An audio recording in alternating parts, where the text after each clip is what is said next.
Woohoo! Let me turn that off. Woohoo! Let me turn that off. That one. Let's see. What else should I stream? Do we have a streaming here? Does not see. And memes are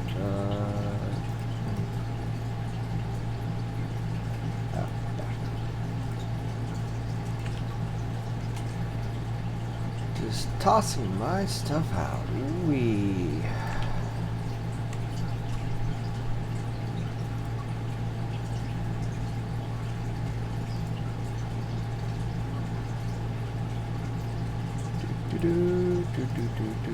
Just posting stuff around so people know that I am streaming, because, you know, why not? Message. Add. Who else do I want to add in here? Sure. Delete. Toss that in. I think that's everywhere. Let me go ahead and toss it in here as well, because why not, right? Here we go. I really need to have a way to... There's gotta be a way to make this all easier, to be able to just push a button and it shares my stuff everywhere.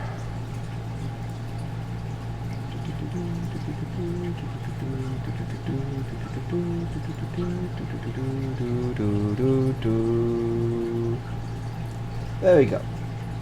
Set up everywhere. I think I am ready to start. Again, I do apologize about the wait there. Why is... Oh, come on. Whoa, hey. Hello, hello, hello, Atlas. Nice to see you here. Why is this not working? Yeah. Seriously, my OBS is acting up. It's weird, but okay. Oh well. Wait, what's... There we go. Now it's acting up. Acting correctly, I should say. Yes, gremlin shenanigans. But let's go ahead and start this. I hopefully will finish this game today. Let me actually turn on my remote.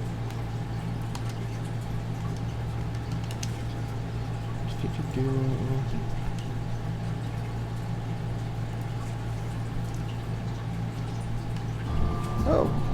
Yeah, let's shrink that down a little bit. There we go. Let's continue. Rise from the ashes. Yes. Hopefully you had a good day, Atlas. My day was okay. Long day of coding. And Tarkov. So, what do you think, Mr. Wright? I think the prosecutor is as confused as we are.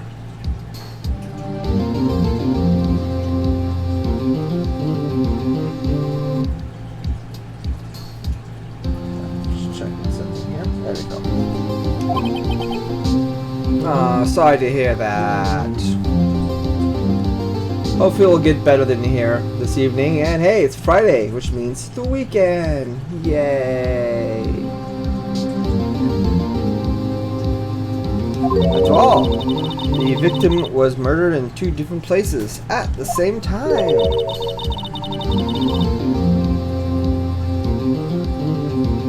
And a different suspect was arrested at each of the crime scenes. Lana! Good morning, Mr. Wright. I apologize for yesterday. I was indisposed. I hope they didn't hold you too long for questioning.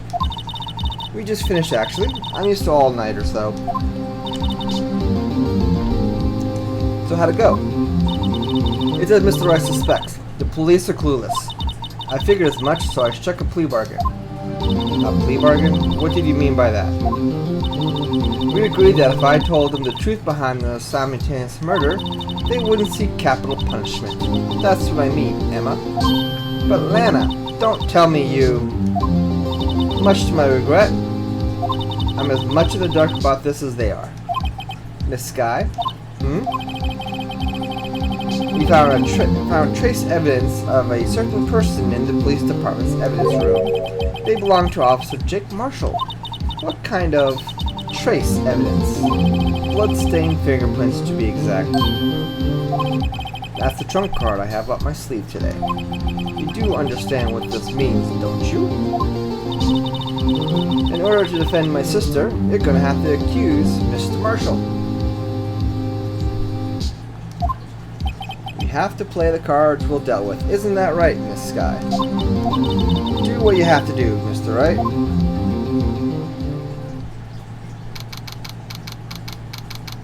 Now into the court.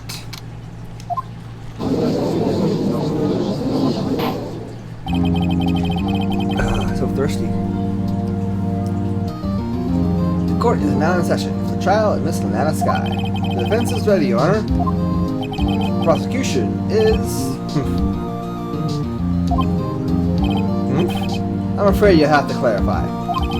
It takes 30 minutes by car to reach the police department from the prosecutor's office. Yet the victim, Bruce Goodman, was slain at both places at the same time. But that's not physically possible, is it? What's more, I hid a victim for the evidence room has just disappeared.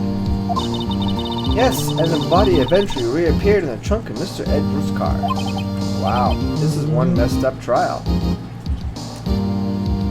Every single of these cases have been messed up. One of my duties as a prosecutor is to present impartial evidence. Today, I will present evidence relating to the murder at the police department. In doing so, I believe the way in which we should proceed will reveal itself. Now, that's what sets Mr. Edwards apart. He sounds so on top of things, even though he doesn't know what's going on himself. And that's supposed to be an admirable trait? Very well, let the trial resume. Yes, sir, Judge Beard.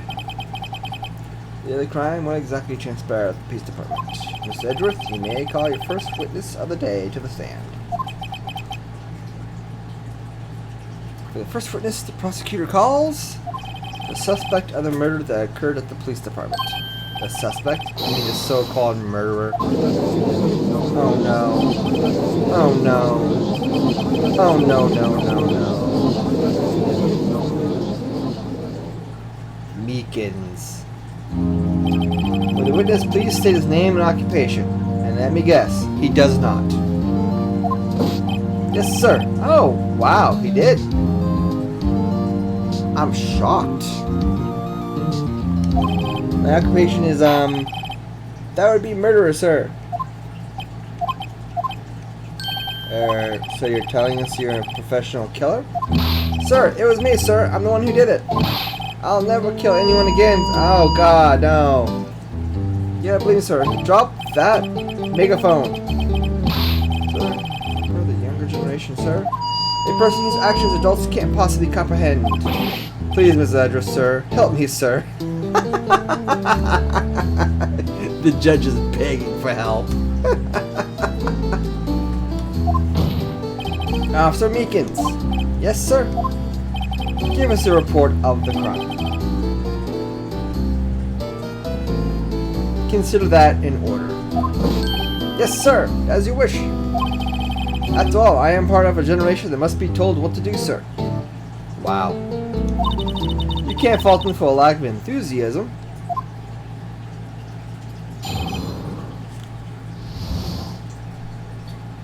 Hi, hi.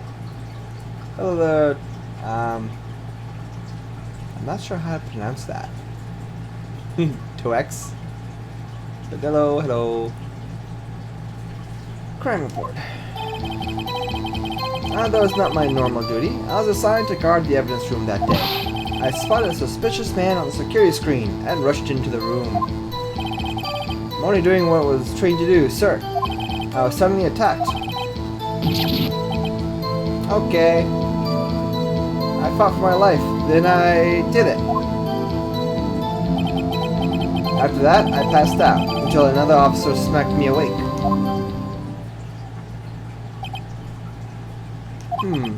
So the victim, Detective Goodman, attacked you. Do unto others before they do unto you. That's the Meekins family motto, sir. I see. Then you fainted, and a colleague helped you regain your consciousness. Yes, sir. He knocked me upside the head, sir. Very well. The defense may begin its cross-examination. What I need here is more info to work with.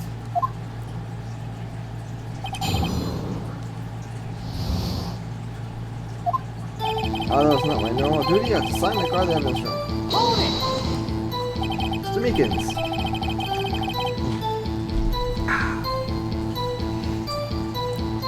You work in the General Affairs Department, do you not? Yes, sir. I'm in charge of hiring new recruits, sir. Yikes. Now that's a scary thought. Evidence transferal was taking place on the day of the trial, which meant many officers were given special tasks not ordinarily performed. I was in charge of guarding the Blue Badger, sir. The Blue Badger? Yes, sir. The lovely police mascot created by the Chief of Detectives, sir. Ah, yes. I'm sorry, every time I see that, I just have to immediately think of the, JoJo's Bizarre Adventures version of the Blue Badger Rinian did. I was sure it wasn't broken during the transferal process. That day, my sole mission was for the day, sir.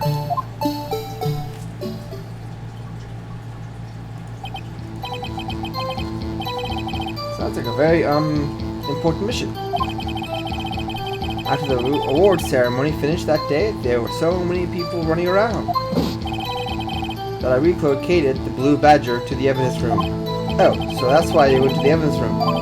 Tell us, what did you see when you got there? I spotted a suspicious man on the security screen and rushed into the room. I was only doing what I was trained to do, sir. I was suddenly attacked. So you were attacked. Can you please tell us exactly what happened to you? There was a knife, sir. A knife! Detective Goodman pulled the knife on you? What happened then?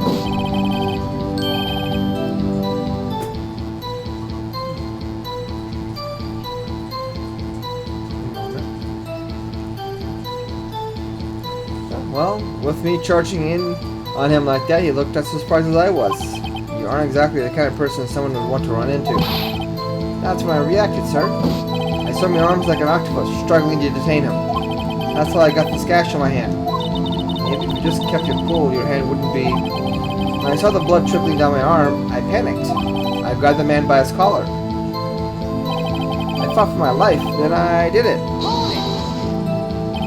What exactly do you mean when you say, did it? I know you don't look the type, but I'm really into Kung Fu films, sir. The man let his guard down for just an instant, so I snatched his knife from him. You took his knife? I spun him around and performed a disarming maneuver. I made sure to close my eyes like a man. What? I see. He must have been desperate. Next thing I knew, his white coat was drenched in a sea of my blood, and then the next thing I knew, yes, he punched me right in my face, sir. After that, I passed out until another officer smacked me awake. About what time did you regain consciousness? Go on, sir, but how am I supposed to know that? I was unconscious. Oh, right. According to a report from the officer that woke up the witness, it was about 5:30. He hit me right in the head, too. I woke up crying tears of pain. That's nice. It's nice to be covered, that is. When I came around, though, I made sure to finish my mission, sir. Your mission? Yes, sir, the Blue Badger, sir. I returned to the entrance before things got out of hand. Well, we can all rest easy now. Boy, this is what he was telling us yesterday. Well, we need to try and skim some more details from him. For starters, what was an officer from the General Affairs Department doing it in the first place? Right, that's impressive from all he is worth. That day... rushed into the room. In order to enter the evidence room, you need an ID card, am I correct? Precisely, sir. I have one right around here, my neck. So then, your ID number should be listed on here, right?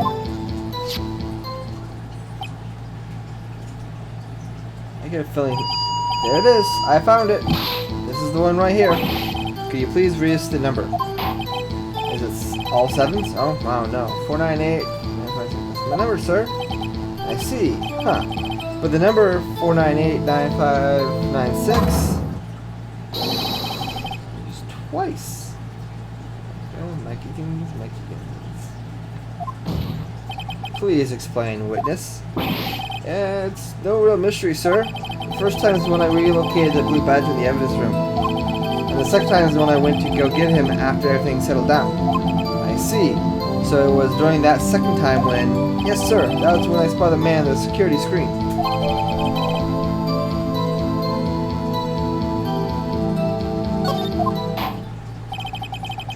That I am not so sure. I think he's too clueless to be a, anything. How did he become a police officer? Dedication, I guess. Yes, Your Honor. Only one remains unclear. Was the man this officer murdered? Really the victim? He's got a point. Yes, Officer Meekins? With regard to that, sir, take a look at this. It was sent to my jail cell. Chief Gant delivered to me just this morning, sir. Oh, this is not going to be good. The chief delivered it? What is that? Videotape? Cassettes. I remember having a whole library of those. Yes, sir, that's absolutely right, sir. A videotape, sir. Ow. It contains footage from the security camera in the evidence room. Objection!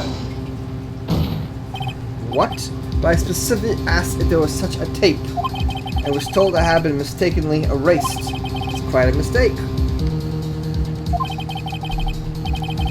I just do what I'm told, sir. It's the only thing I'm really good at.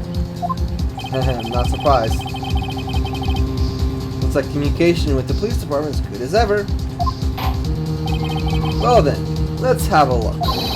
Show us the video of you murdering the victim. Oh, please stop using that word murder, sir. It scares me. Video of a real murder. Just what are we getting ourselves into?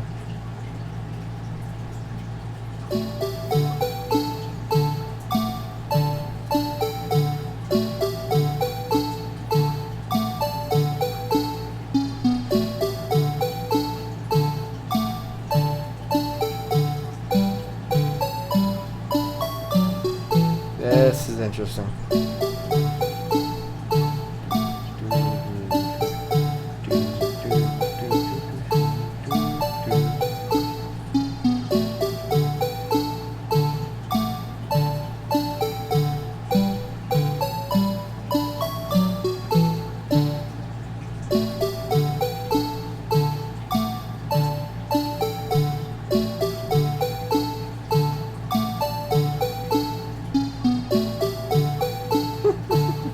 This is so surreal with that smiling badger face.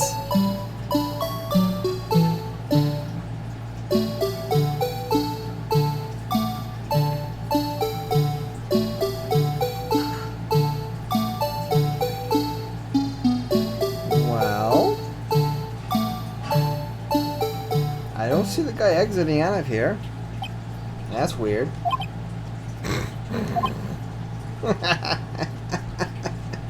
The entire video has everyone, including me, in shock. What the hell?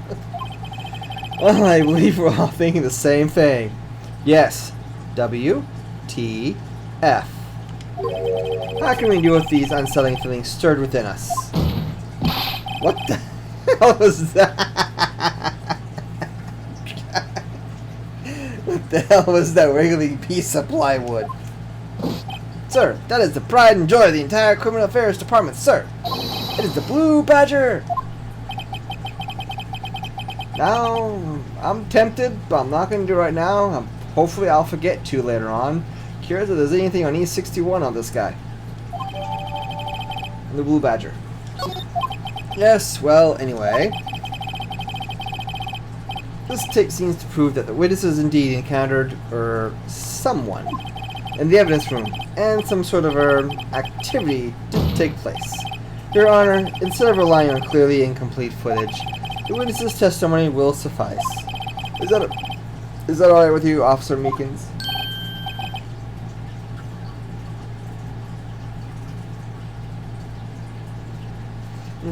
Sir, as you wish, sir. Okay, here's more.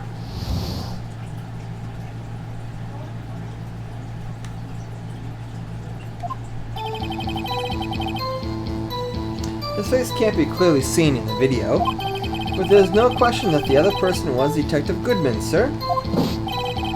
I mean, he opened the locker, which requires Detective Goodman's fingerprints to do so. The locker he opened is unquestionably Detective Goodman's locker. So it must be him. No one else could have unlocked it.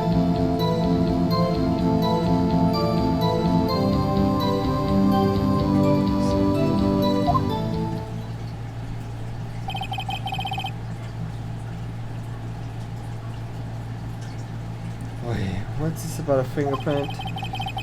Each detective has been given a locker equipped with a fingerprint-activated lock. Those locks assure that each locker can only be opened by the detective it belongs to. Intriguing. That would mean the victim at the crime scene would have to have been Detective Goodman. Very well, the defense may begin its cross-examination. I don't know where this cross-examination will lead, but everything begins with a contradiction. That's why I have to start. No duh.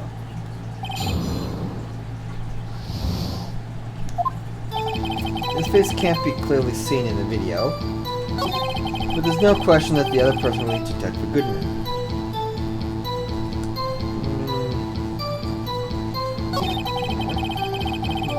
Yeah, that makes sense.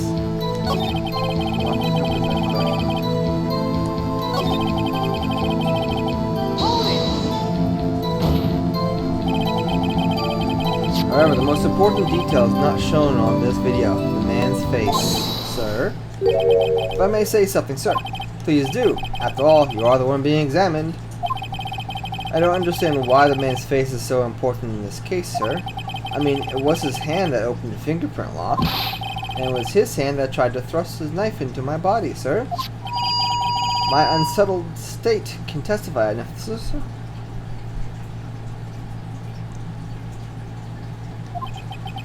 It's evening for me. It's about 5:30 right now, 5:24. And for Friday, it's been pretty good. Woke up, took my son into school, did a few hours of code boot camp studying, getting ready for the workshop tomorrow, did some house cleaning. Been playing a lot of Escape from Tarkov lately. But maybe I'll stream some of that tomorrow if I get time.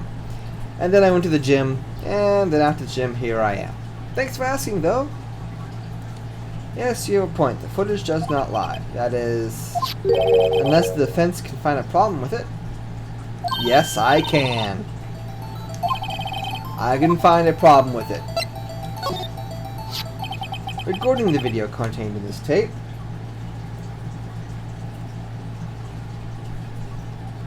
Oh, I have to... Oh, okay. There's one thing in particular that seems rather strange. Strange?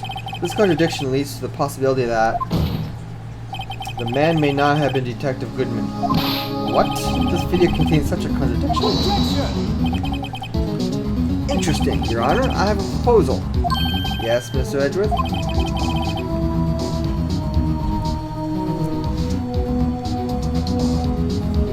Yep, right now I'm just doing the very basics, just a simple coding boot camp of HTML, CSS, and JavaScript. The basics. And then after I finish this boot camp, I'll be going into full front development. Suppose we have defense point out to us the alleged contradiction in the video.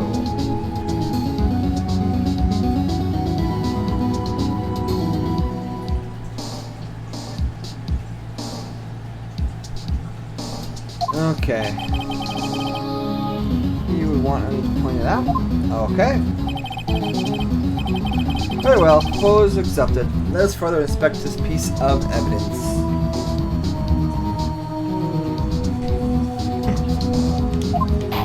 Let's see, how is this going to work? I'll now play the security tape. Mr. Wright, please show us the contradiction you speak of. I have to point out a problem in the video? This is the first time I've ever had to do that. Hello, Absolution! Yes, I'm a very, very fluffy proto. Floof is life, as my one scroll character likes to say all the time. You can do it, Mr. Right. Yes, thank you. Setups. It's set up so you can fast forward, rewind, or pause at the video. Just take a good look and be sure to point out the right thing. Please don't play it too many times. I can't stand watching the video. How did this guy ever become a police officer? Yeah, I'm kind of wondering the same thing. I bet you he has parents in high places.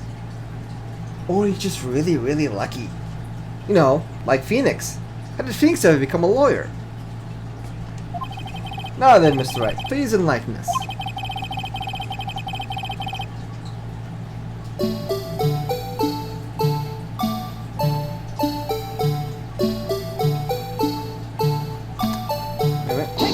I just noticed something. Why is it lit up? The thing that's strange about this video would have to be this. Hold on a second. I need to use my eye drops. Well, I don't get it.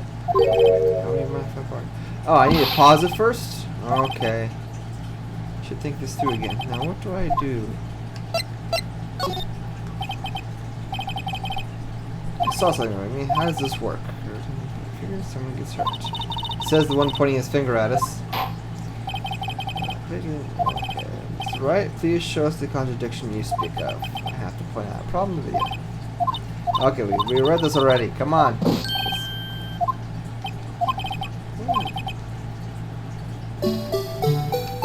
Okay. What's the pause? Pause is B. Pause.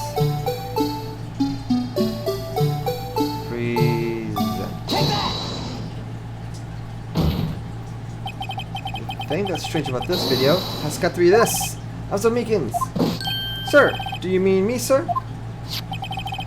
As I understand, the locker apparatus works like this. When you grab the handle, a sensor reads your fingerprint. If it's a match, the light turns on and the lock is released. According to my very limited experience, that's the way I understand it, sir. If so, then something is seriously wrong with this picture. All hail the Blue Badger.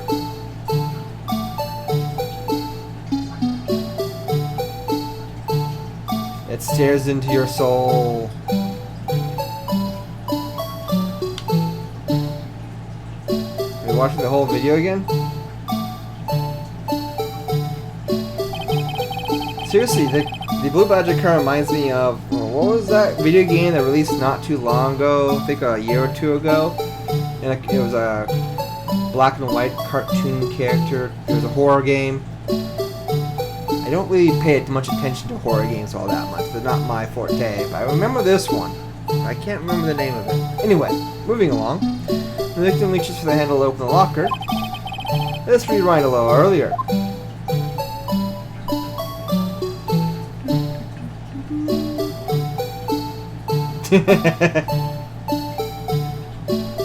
The blue. I've seen the live action movie of the Phoenix Wright, and they actually for some reason the bailiff is always someone in a huge Blue Badger fursuit. Notice the light. What's this? It's already lit.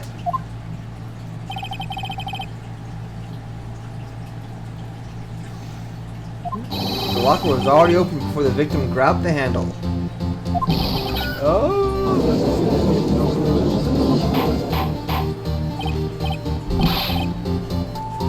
Order! What's the meaning of this? Very simply, Your Honor. The locker wasn't locked on the day of the crime. But the locker locks are controlled by an electronic system. When a door is shut, a sensor is triggered, and the locker is automatically locked. Oh, I know. It must have been broken down.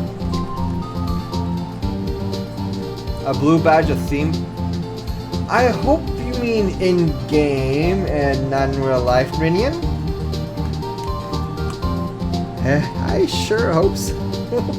But again, I've seen weirder theme parks in real life. Of course, I'm not an expert in this. That's not likely, Your Honor. This... Yes, sir? Yes, Absolution. Proto, sir. Yes, sir. Not likely, Your Honor. The sensor would detect and report any malfunction. Oh, well, it just goes to show novices should keep their mouth shut. So then, Mr. Wright, do you have an explanation? Me, Your Honor? Yes. Why wasn't the locker locked? Thank you. Fluffiness is always huggable. Me, Your Honor? Yes, well, you see, this isn't exactly in my field. What do you think, Miss Scientific Investigator? Huh? Oh, maybe something like jam the system sensor. Something? Jam the sensor, say? Well, I mean, I do remember something happening when he opened it. Somehow I remember that. There's got to be the clue somewhere in this footage. Very well, let's inspect the video once more. The locker wasn't locked, Mr. Wright. Please point out the cause for this.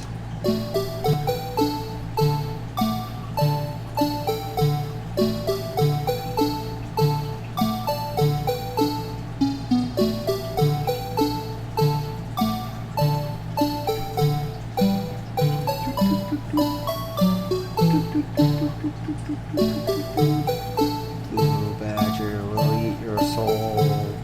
Yep, there it is. Oh, no. Rewind is X. Pause. Then fast forward is A.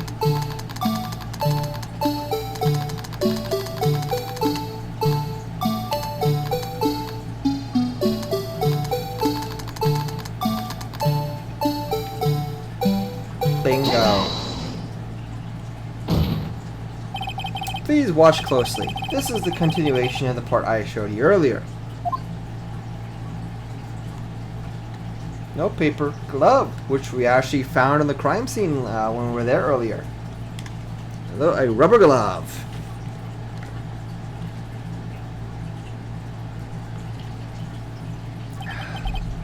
What's this? Something white fell out of the locker. But sir, it's been my experience that things fall out of when doors are open. I often fall out and roll great distances. I didn't even get to read all that.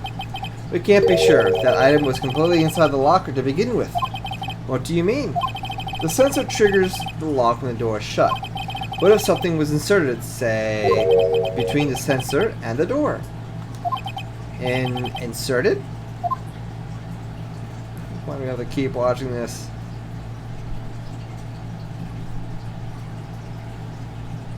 I'll swallow your soul, I'll swallow your soul, I'll swallow your soul.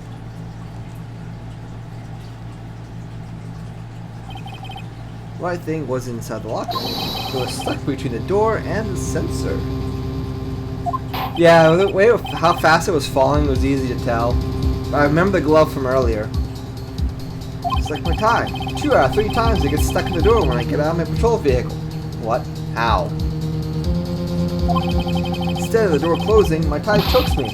But the object would have to be extremely thin to fit in the door. Not only that, it would also have to block electrical currents. No, like rubber. Yes, an insulator. But at the crime scene, there just might have been something that fits the description. But sir, I think I finally got this figured out. Very well. The defense, please present the relevant evidence. What was this insulator that was stuck to the locker room? There we go. Rubber glove. Tagged evidence from the SL9 incident. Extremely thin rubber glove. Perfect. I found this near the locker. A thin rubber glove. But we can't be sure that was in the victim's locker. It has a tag on it that says SL9 incident. The video seems to depict the victim opening the locker. But that isn't the case. The lit lamp attests to this. On the day of the crime, even I could have opened that locker. Is this not so, Officer Meekins? Sir, it would appear so. Wow, that kind of looks like it hurts. My poor neck. Order! Order! Order! I'll have a double stack with french fries and a frosty on the side, thank you. So, are we to believe then that the victim, whom this witness stabbed in the evidence room, was not Detective Goodman? Do not be misled, Your Honor. What do you mean, Mr. Edgeworth? The defense has merely demonstrated that possibility, and nothing more. The victim in the video was indeed Bruce Goodman. The prosecution will offer one more testimony to prove this. What? Officer Meekins, please testify about this. Sir? Me, sir? I'm not sure what you're referring to, sir. Oh, you mean that, sir? Of course, sir. This is a joke. Very well, begin your testimony.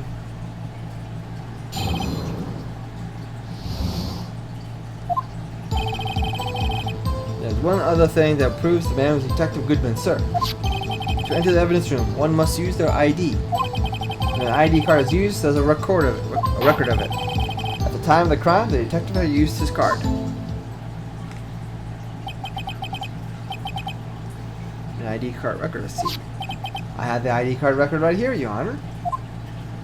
Woohoo! ID used at 5:14 is that of the victim. Just before the crime, Yes, without a doubt, this is the victim's ID. However, one thing does strike me as unusual. Several hundred cases should have been due for transferal. Why were there only so few people using this room? Judge? That's a good question. I would like to know the answer to it. This particular evidence room is only used for storing certain special cases. Special cases? Extremely violent cases involving police staff. Just hearing that makes my hair stand on end. Me too, although it doesn't make much of a difference, because your hair is already spiky. There are only a few cases up for transferal there, and by most were cleared up by noon. Right, I see. Well, let's move on to the cross-examination. Mystery Man.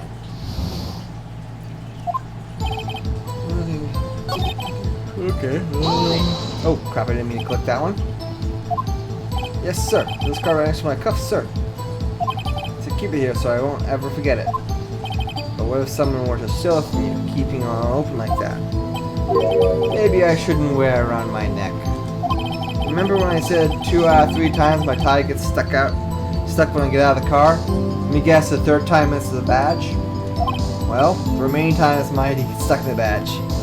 I knew it. Meekins. Hey Rinian, is Meekins a reoccurring character? I get a feeling he is. Maybe I should just leave this one alone.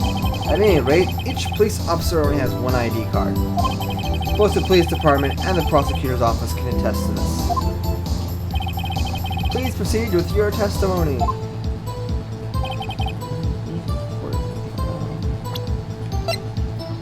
Objection! Wait one moment, officer. Yeah, I thought so. I'm not good at waiting, sir. I have the victim's ID card right here. I found it at the crime scene. That makes sense. When I say crime scene, I'm not referring to the evidence room at the police department. I mean the other crime scene. You know, the underground parking lot at the prosecutor's office. Your Honor, I have one more piece of evidence to present.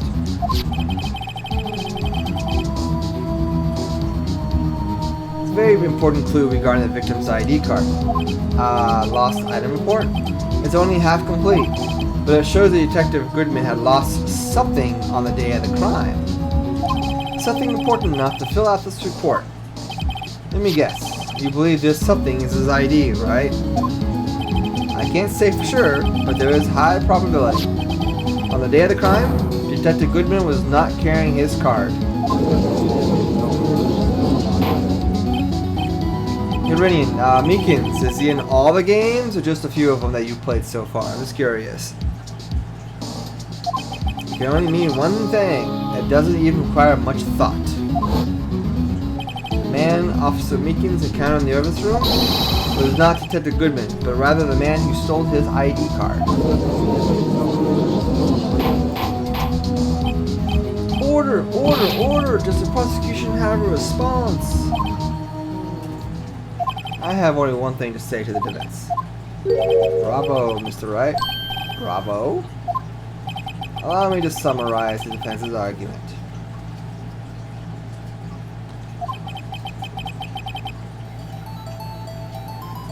At 5:15 on the day of the crime.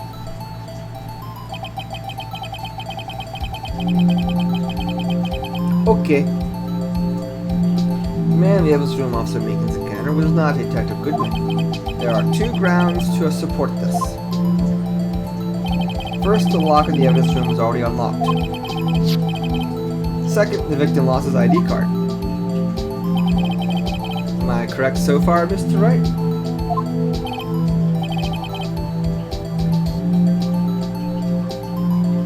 Yes, what's he up to?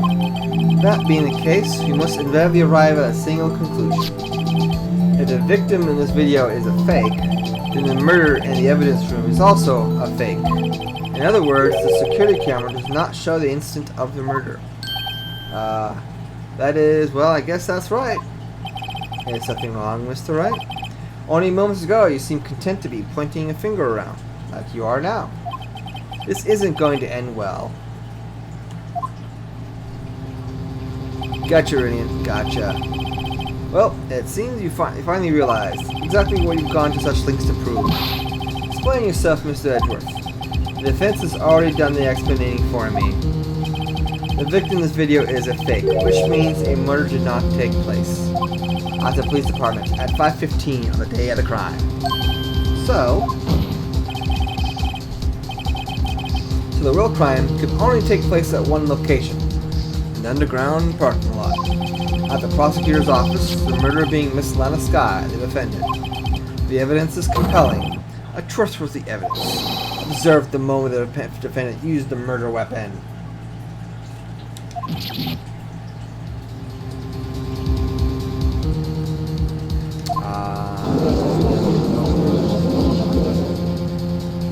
Dun dun dun.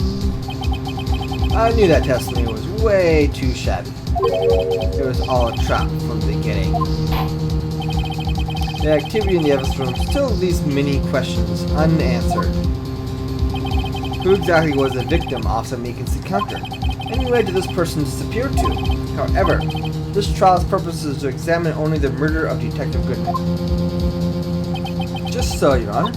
Mr. Wright, you have to do something, or else Lana...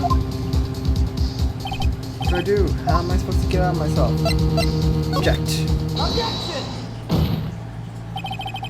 One moment, Your Honor. What now, Mr. Wright? Don't tell me you objected to what you've just proven. Excuse me. Of course not. By a moment, I almost walked into a prosecution's trap. You have almost activated my trap card, Mr. Wright. What are you talking about? This cross-examination has proven one thing and one thing only. The security video did not show the actual murder.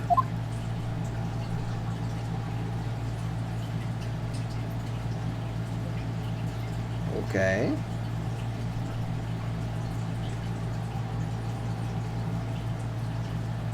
Okay.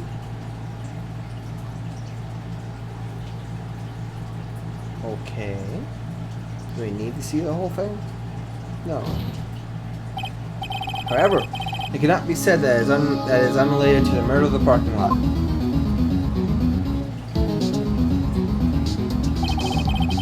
Specifically, large amounts of blood traces were found in the evidence room.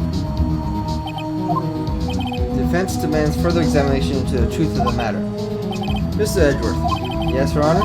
If this court were to examine this further, other witnesses will be necessary. Is the prosecution prepared? I'm sorry, Your Honor. The prosecution considers the incident at the police department to be unrelated. We have not prepared for any witnesses for this incident. That just might be my chance. Time to call a certain Texas Ranger to the stand. Wait, we're calling,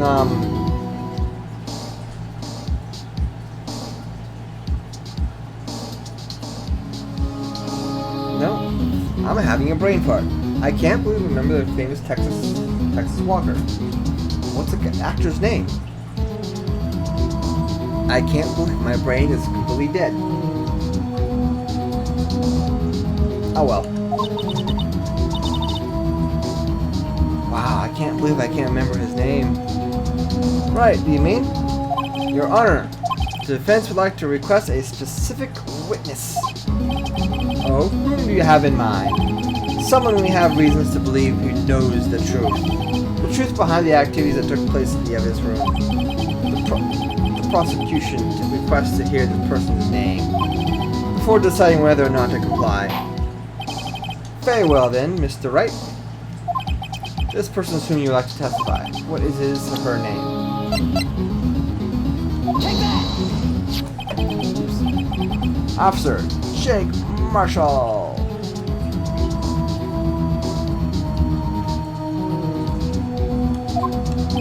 Why him? I can't let Edgeworth know everything just yet. He's in charge of the evidence room. I feel we should hear what he has to say. The prosecution agrees to the defense's request. Since he was responsible for guarding the room, we should hear his testimony. Fortunately, he works in the police department. We shouldn't need longer than 20 minutes to prepare.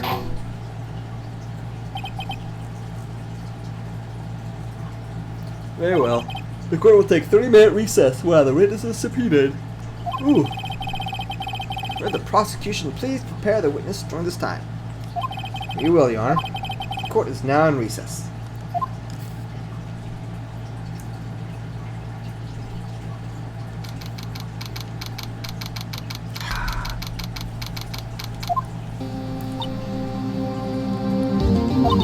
There's no stopping you, is there, Mr. Wright? Huh? What do you mean? You called for Jake Marshall. It seems you figured everything out. I haven't figured anything out. Lana? You're the one who knows everything. Emma? You always know everything. Why don't you just tell us? Mr. Wright is trying his hardest to protect you. I don't ever recall asking for his protection. How can you be so cold? Don't you trust us? Don't you trust me? Aww. Hope I'm not interrupting anything, pals. Oh, guess I am. I'll come back later. Wait, Detective Gumshoe, what is it? You got a lot of nerve, pal, making a detective run all around while on duty. And to top it off, you call me here. I've seen happier people at funerals. Sorry, detective. You better be, pal. Hey, I didn't see you there, Chief Prosecutor Sky. That's okay, so have you brought what I asked? Oh. Oh ho, oh ho ho, oh ho ho ho, oh ho ho ho ho ho ho, oh no no no no no no. You mean this, right? My apology, detective. Due to my present circumstances, I was forced to use Mr. Wright's name when making my request. My name? Never a million years where I thought it was you who asked me. Could I bother you to bring me the SL9 incident files? I'll need them by noon. Talk about crazy. The SL9 incident? Alana, that's... I thought Mr. Wright might need them, so I had them brought here. Here, you might do well to read them.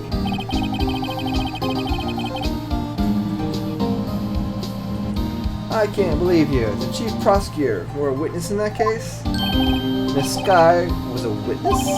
SL9 incident files, see? From Amanda Sky. Take it from me, you don't want anything to do with serial murders. Oh, what? Now that I brought your stuff, you're just gonna ignore me? Emma? But why? Why is your name in here? What? My name's in there? I don't know, unless... No, it couldn't be. Lana, this is SL9 incident, is that? That's the classification number the police filed it under. 2 years ago. The rest of the world knew it as the Joe Dark killings. Joe Dark. Dun dun dun. The Joe Dark. No, Lana. That's over with. No. Emma, wait. She ran away. You know what? I just remembered. I gotta be someone else. Sorry, pal, but I'm out of here. Jake Marshall, Jane Angel Star, David Gant, Miles Edwards. Avengers, Prosecutor Avengers, assemble! I don't know. Not to mention Lana Emma. Everyone involved in this case is connected to those killings 2 years ago. This can't be just a coinkydink. Yes. Knowing you just might be able to figure it out. Time to get back to the trial, Mr. Wright. Best of luck. I better take a good look at this file. How can I read an entire trial thing in under 30 minutes? It's a lot of legalese. The save point came sooner than I expected.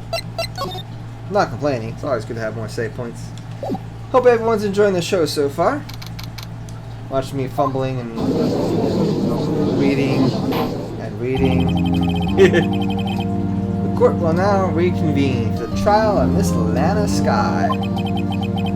Emma didn't come back. Allow me to call the next witness to the stand. The officer in charge of the guarding of the evidence room on the day of the crime. Booze. I could definitely use some of that right now. Now let's see. Will Mr. Marshall actually answer Edgeworth?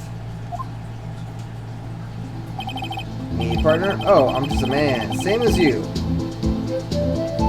Wandering the trails of civilization. I knew it. He wouldn't answer. Occasionally helping the elderly cross intersections when needed. Yes, we get it. Oh, I know. You're a patrolman. Gulp, gulp. I think I will have a drink too. Hi, drink time.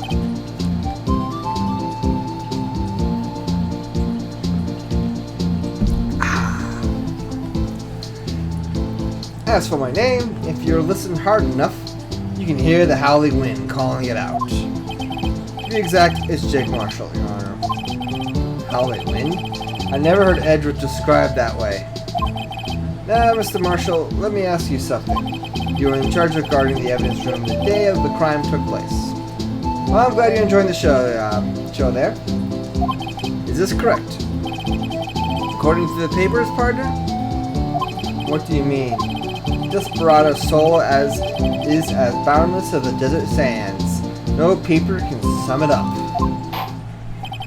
Maybe it's best we get on with this quickly. Please share with us your testimony the day of the crime. In plain old English. Yeah, it looks like even the judge is getting tired of the cowboy act.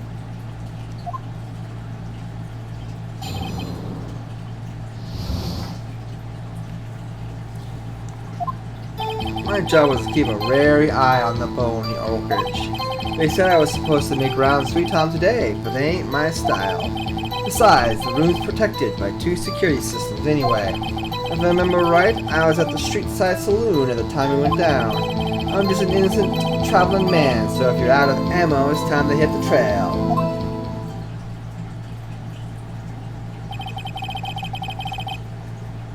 I can't say I particularly care for your attitude.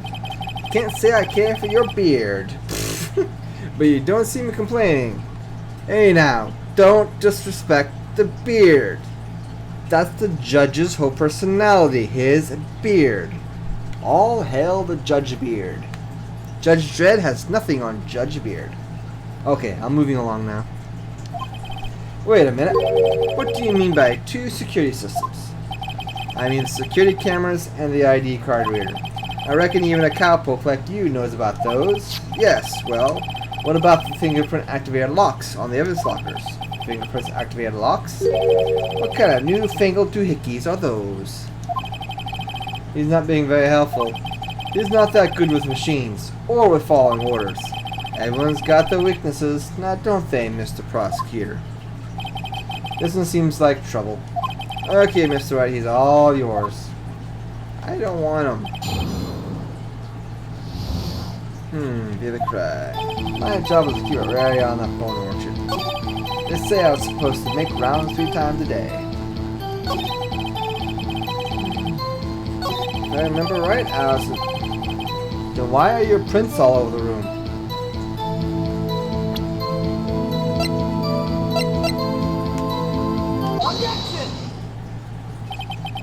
Officer Marshal, doesn't strike you as odd?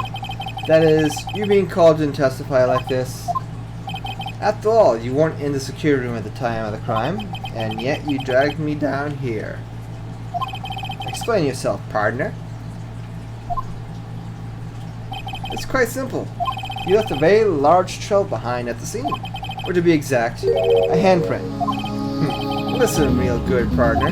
Like I said, I'm the caretaker of that crypt. I pay my respects, that is, make my rounds about once a month. So it's only natural my fingerprints would be in there. I only wish it were, officer. But you see, your fingerprints were there, covered in blood.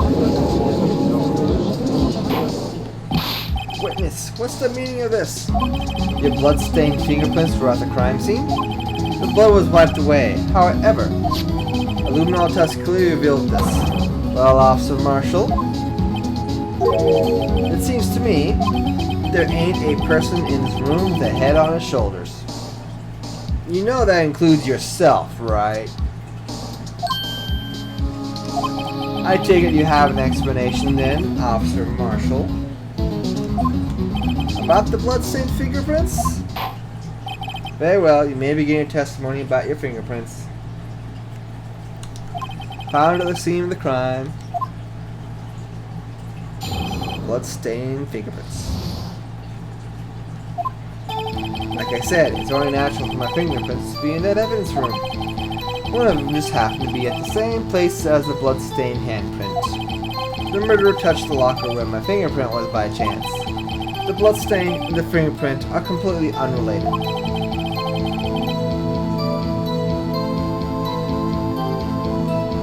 Or didn't you know the murderer was wearing gloves? See, I had nothing to do with it. The witness's explanation appears valid. Although there is room for doubt. Life wouldn't be fun without any doubt, partner. The defense may now cross-examine the witness. This guy's hiding something. I can feel it. True cowboy. No. Poser. That's what he is. He's trying too hard. Blood-stained fingerprints. Like I said, it's only natural for my fingerprints to be in the evidence room. One of them just happened to be at the same place as the bloodstone fingerprint. How does that work?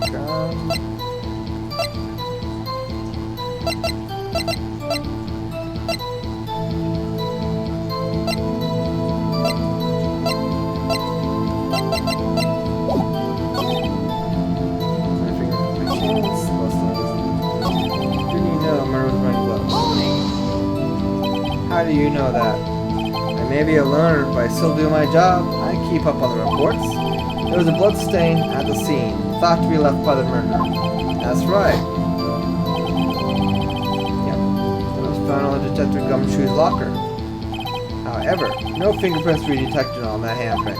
Oh yeah, I think we tried that too. So that would mean the murderer wearing gloves. What happened to place the hand on top of himself? That's the only logical conclusion. Can't let him scrum out on this one. Gotta find something decisive to tie Officer Marshal to all this crime.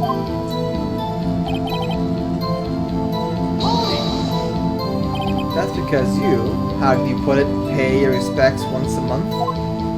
Yeah, that's right. That and one more thing. That locker happens to be mine. What? What do you mean? I mean what I said. That's the locker I used when I was a detective. The locker I still use. All that's in there now, though, is a heap of broken dreams. I see. It'd be strange if my prints weren't all over that locker. Apparently, his fingerprint data was never removed from the locker's programming. He must have been using the fingerprint lock all this time without ever knowing it.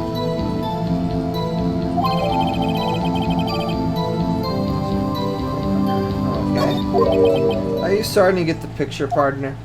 The picture?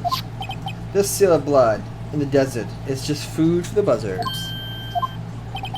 There's only one reality, and that's this. The security tape. So long as my trail isn't in there, you can't say otherwise.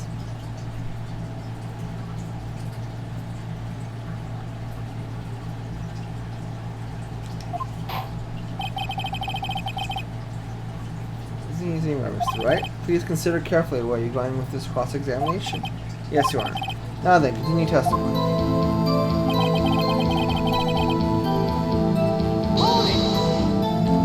What do you mean by that?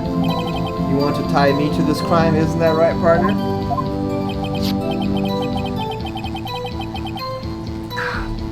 So, that video is the only direct evidence you have. That video is next to useless. It's full of blind spots. Blind spots? Places you can't see. The camera's panning back and forth. The floor isn't shown. If someone was familiar with the camera's position, they could leave the room without being caught on tape. We don't have time for your speculations, Mr. Wright. Well, Mr. Wright, can you show us the evidence in this video that indicates Officer Marshall was present? Please do now.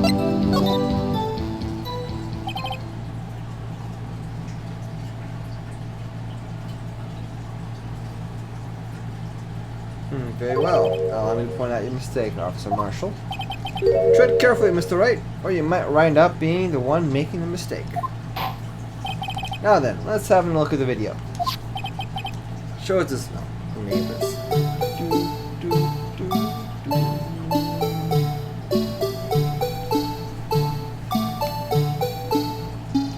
There.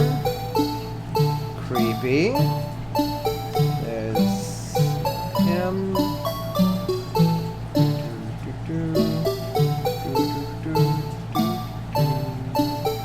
There's him opening the face. Stupid flag. I hate that flag. Stick, Mr. Meekins.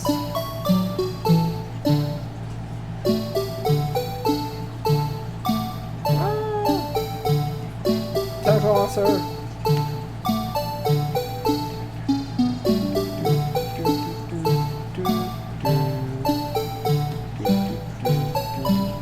Come on, there's gotta be something I'm missing here. It's open.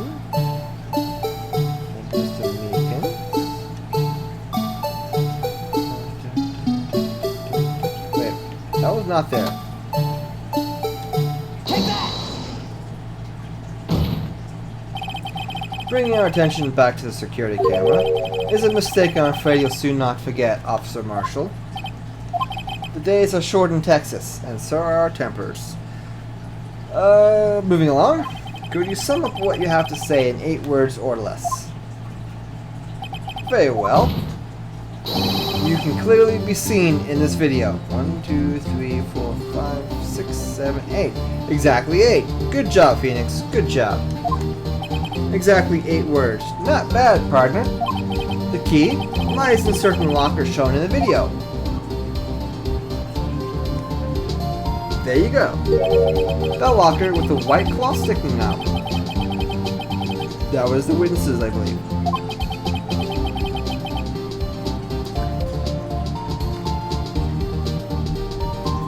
Now then, let's rewind the video a bit.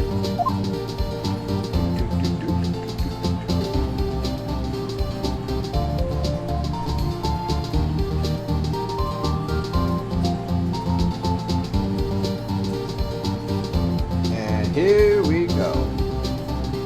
It's not there. Oh, the white cloth. It's gone. What's the meaning of this, Officer Marshall? When the crimes took place, the white cloth wasn't there.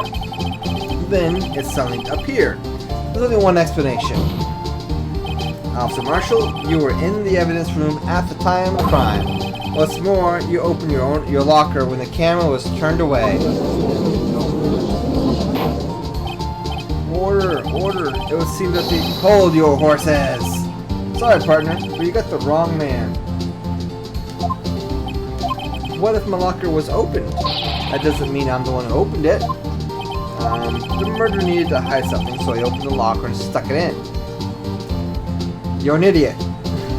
See, this is the problem. If you're police, you should stay up to date with current technology. Especially, you know, fingerprint scanners are not a new thing. Then again, they might be in this world. What am I even talking about? Moving along. It's not my fault you happen to choose mine. Why is everyone staring at me like I'm a wanted man? This guy isn't just playing dumb. He really doesn't know. I hate to rain on your parade, but you're the only person who can open that particular locker. Oh yeah? I call your bluff. You say open that locker? Now prove it.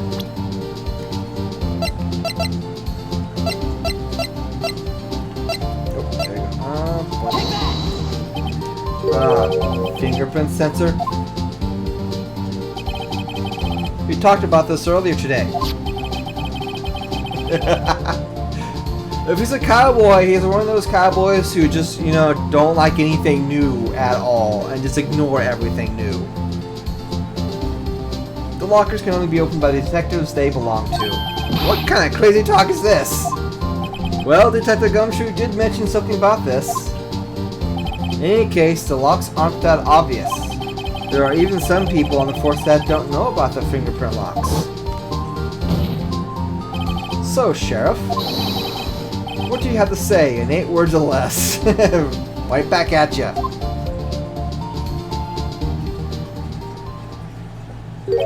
I only got 1 word for ya, partner. No!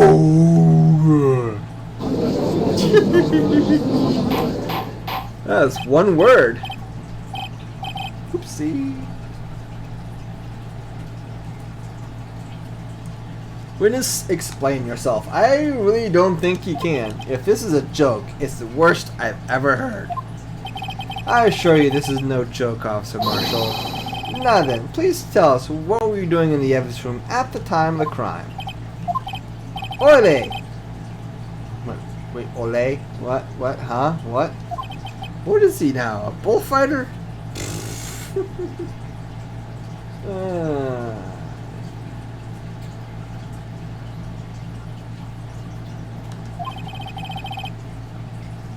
That's alright, Officer Marshall.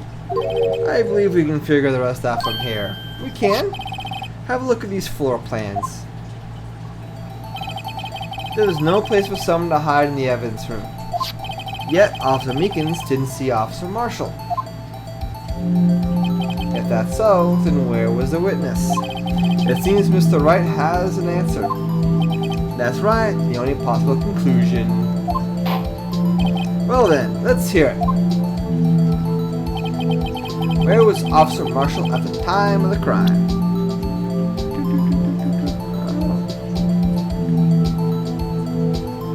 You know, which one's... I'm gonna say this one is... Yeah, this is the, quote-unquote victim. Take that! Officer Marshall was standing right here. There, but that's where the victim, Detective Goodman, was. Correct, unless the man wasn't Detective Goodman. I believe the victim in the video is Officer Marshall. It was you, dressed up like Detective Goodman. Objection!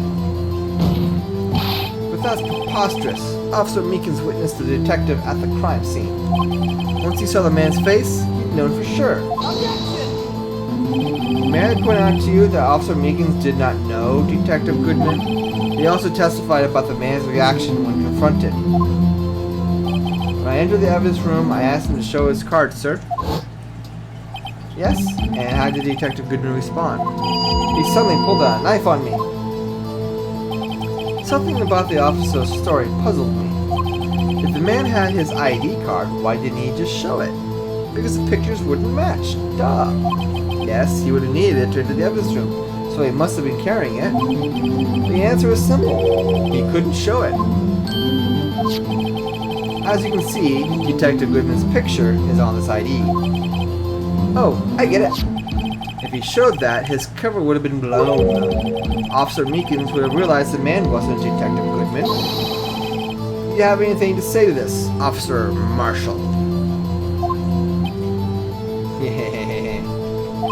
You've got quite an imagination, partner. I got a term for that. It's called circumstantial evidence. Circumstantial evidence? He's still denying it. You're gonna have to do better than that to bring a detective. Unless you have a hard evidence proving I was dressed up as the victim. I can't say I particularly care for your uncooperative disposition. I can't say I care for your beard, but you don't... Again, don't mess with the beard. Urgh. Well, Mr. Wright, do you have any evidence proving beyond a shadow of a doubt that Officer Marshall dressed up as the victim? Well, who am I kidding? I don't have anything like that. I can see the fear in your eyes, partner.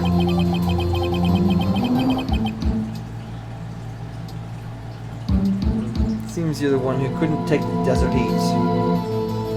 Hack. This can't be happening. It's so obvious he's the one. What can I do? It looks like your lack of experience has finally been exposed. I'll pass on to you what someone told me when I was just starting out. When you run out into a wall with no places to go, return to the basics. The basics? For me, that would be what Mia used to tell me. Phoenix, try thinking outside of the box. I should look for Mr. Marshall was in disguise. But rather, I should look for evidence that came about because he was in disguise. Why do you think this lock was open in the first place? What do you mean? There's no reason for Officer Marshall to open up his locker at the time of the crime. Yet he did, despite the chance it might have been discovered later as it's been. Which means he didn't originally plan to open his locker. According to the defense's argument, Officer Jake Marshall dressed up as Detective Goodman at the time of the crime. Then, after the crime was committed, he opened his own locker for some unknown reason. The fact that a white cloth is sticking out of the locker seems to indicate that he opened it in order to put the cloth inside. So, just what exactly is this piece of cloth? Perhaps the video is the key to all of our unanswered questions. I don't have any evidence, so this video is my only shot.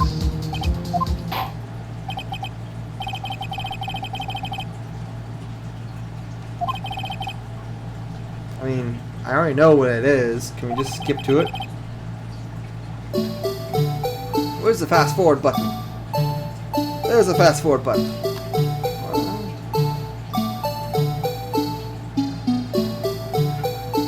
Yay for fast forward button. Isn't technology wonderful?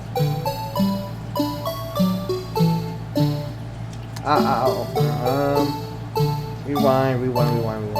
Yeah. Blood, he couldn't be leaving. Could not be leaving the evidence room with soaked shirts, could he? Take that! Woo!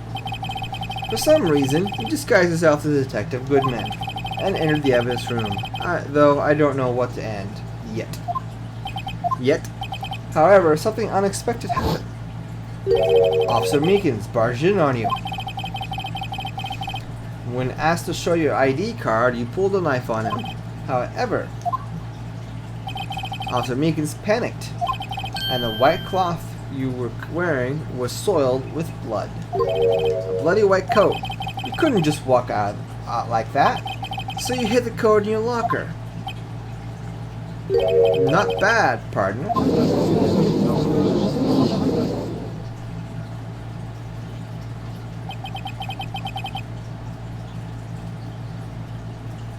Well then, Officer Marshall, are you ready to tell us the truth? Looks like I'm under arrest. Let me get some drink here.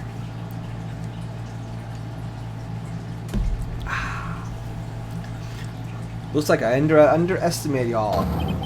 I hope you're happy now, Mr. Edgeworth.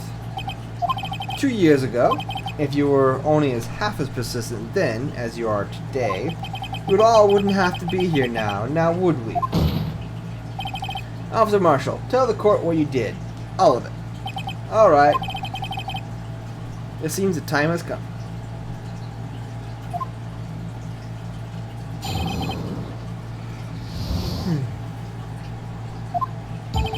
I had to do it that day. I couldn't just stand by and let it die.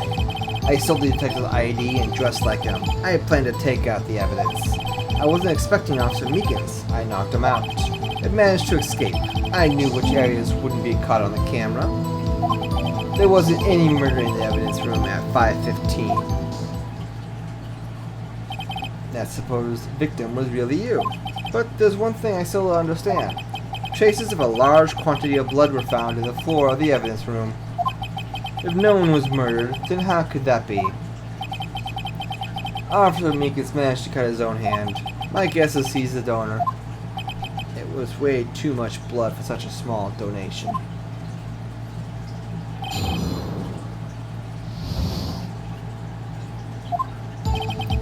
I couldn't just listen.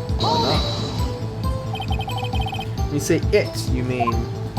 Do you even have to ask, partner? The SL9 incident.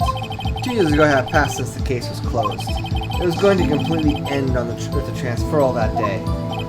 Now, if I had anything to do with it, that incident's not over. But what did you hope to accomplish by sneaking into the evidence room?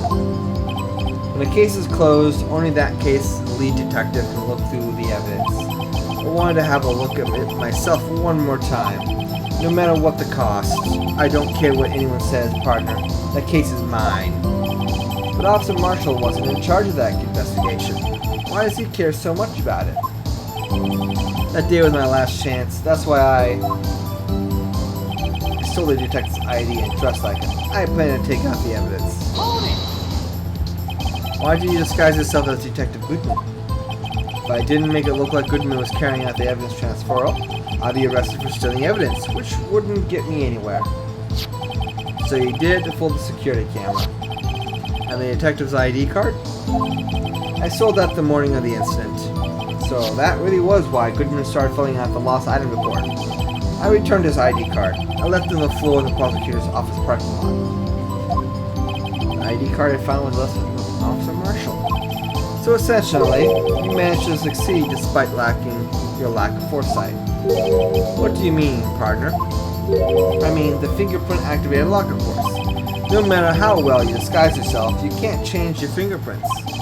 Under normal circumstances, you wouldn't have been able to open that locker yourself. But you could because of a rubber glove just happened to get stuck in the door. That means Detective Goodman must have opened the locker before Officer Marshall. I wasn't expecting Officer Meekins. I knocked him out. You pulled the knife on Officer Meekins and tried to drive him off? Let's just say I was a little surprised. I only planned on being in the evidence room for no more than 5 minutes. I didn't think anyone would actually come in during that short time. Officer Meekins certainly is a one-of-a-million type of person. That's for sure. Mistaking a detective for an intruder and demanding to be shown his ID. I'll have to think a little more about his raise this year. Oh. When did Edgeworth get so much influence? Anyway, he threw himself at me. I ended up cutting him slightly. I'm sorry it had to turn out that way. With me knocking him out and everything. By the way, what happened to your knife? Oh, you mean this one? I don't know what to say. So you knocked Officer Meekins out and managed to escape. I knew which areas wouldn't be caught on the camera. So you did research beforehand. Those who go into the desert unprepared don't live long, partner. I didn't think it would make a difference though. The security tape is erased every 6 hours. If all had gone as planned, no footage would have been left. However, you bloodied your coat and you struggled with Officer Meekins. If someone was in the security room when I came out, the jig would have been up. I opened my locker and stashed it in there. What was Officer Meekins doing during that time? What else? He was sleeping like a baby. So what you're saying is, on that day, there wasn't any murder in the evidence room at 5:15.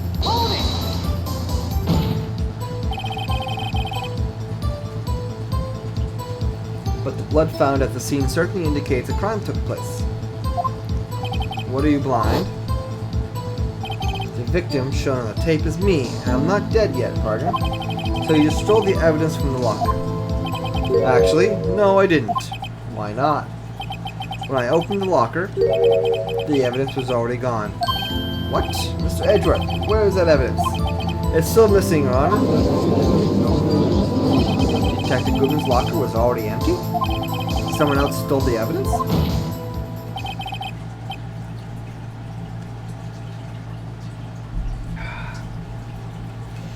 Officer Marshall, may I ask you one thing? Fire away, partner. It's a free country. Just remember, I'm also free to decide whether or not to answer it. Why did you do this? Stealing a detective's ID, injuring a police officer, this is no small offense. Moreover, you're an officer yourself.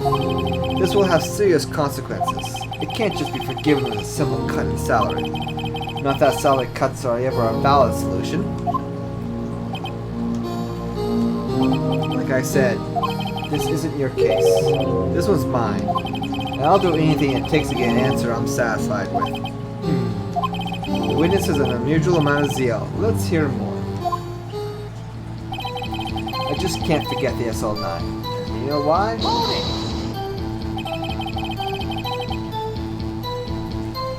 But that case was solved 2 years ago, wasn't it? That's the reason the evidence was stored in the evidence room. Joe Dark was convicted for his crimes. One thing I can't say for sure is he deserved his sentence. I remember the Joe Dark case. It involved serial murders. I don't intend to complain how it turned out, but there's something that still bothers me. Something went down that trial. Something no one will talk about. What happened?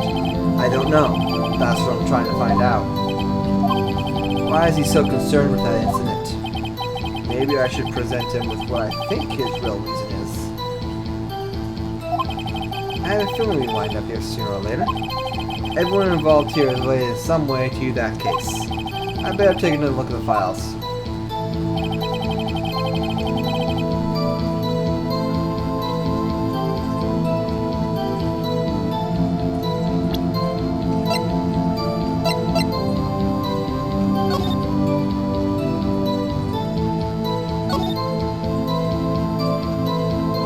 Oh, Neil Marshall?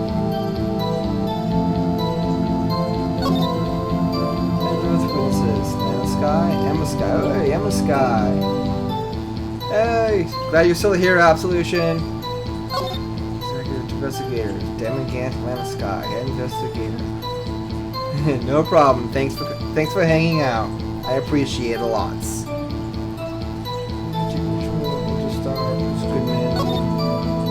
Okay. Your Honor, what do you think about the witness's statement? I'm not sure I follow. It's clearly your... Wait, what? You don't sound very convinced, alright? Objection overruled.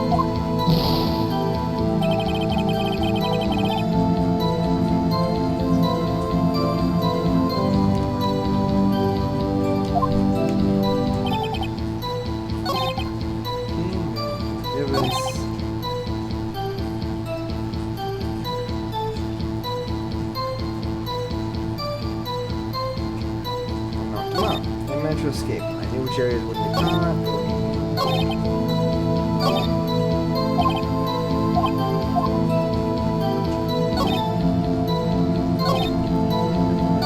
Managed to escape. I knew which areas would be caught. Okay.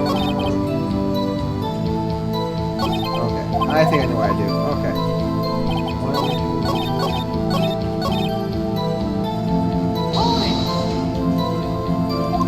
Damn it, I didn't mean it. I hit the wrong button. I'm supposed to present something. Okay. Go back to that. Okay.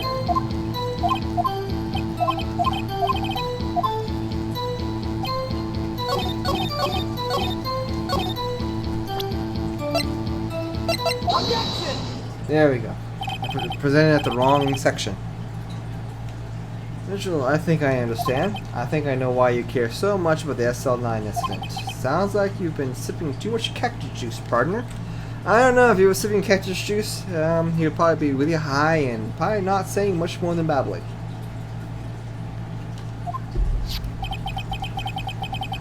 I have the SL9 incident file here. Name, Marshall is mentioned in here. and a list of murder victims. Neil Marshall. Are you related to this man? Neil Marshall? Yeah, I'm sure you've heard that name. 2 years ago, you received the same lousy prosecutor award you got. What? A prosecutor? You must have been talking about the King of Prosecutors Award. Now I remember Prosecutor Neil Marshall. He handled the SL9 case before I did. That's right, he was killed. And the case fell into your hands. What's his relationship to you? He was my brother. He was investigating the murders with Daman Gant, and then the Deputy Chief of Police. The group of detectives I was part of worked under them. We were desperate to prosecute the killer. Joe Dark. My brother fought Joe Dark and was killed. That was the first time Dark left behind any evidence. That was all we needed. He was arraigned and incarcerated. The case was finally closed, at least according to the public records. What do you mean? My brother couldn't have been killed by Joe Dark. I knew my brother better than anyone. No one could have just beaten him in a fight. And that's it? That's your reason for your insane actions? There's more to my brother's death than the records say. No matter how much you try to hide it, you can't fool me. Well, at least one thing's for certain. Now I know what happened at the police department on the day of the crime. That was the last day the SL9 case could be reopened. Not satisfied with its resolution, Officer Marshall planned to steal the evidence. Disguising himself as Detective Goodman, he entered the evidence room. Yeah, we know this. Officer Meekins confronted him, so he rendered him unconscious and fled. Yes, this mystery has finally been cleared up. No murder took place in the police department that day.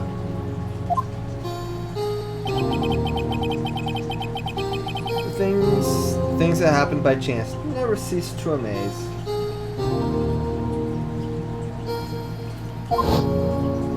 At exactly the same time as the murder at the prosecutor's office, this fake murder was going on at the police department. Chance? It's gotta be more than just that.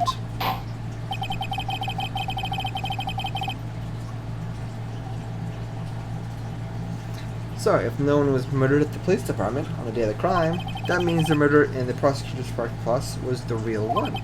Which, in turn, means only one person could have committed the crime. Chief Prosecutor Lana Sky. Objection! But wait, a verdict wasn't reached in yesterday's trial. Objection! Which is why we're examining the incident at the police department today. But, there's only one reason the defendant was not convicted yesterday. There yet remained the mystery of the simultaneous murder at the police department.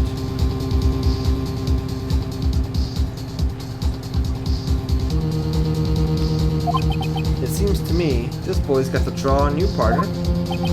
All the mysteries at the police department have been resolved, no doubt about it.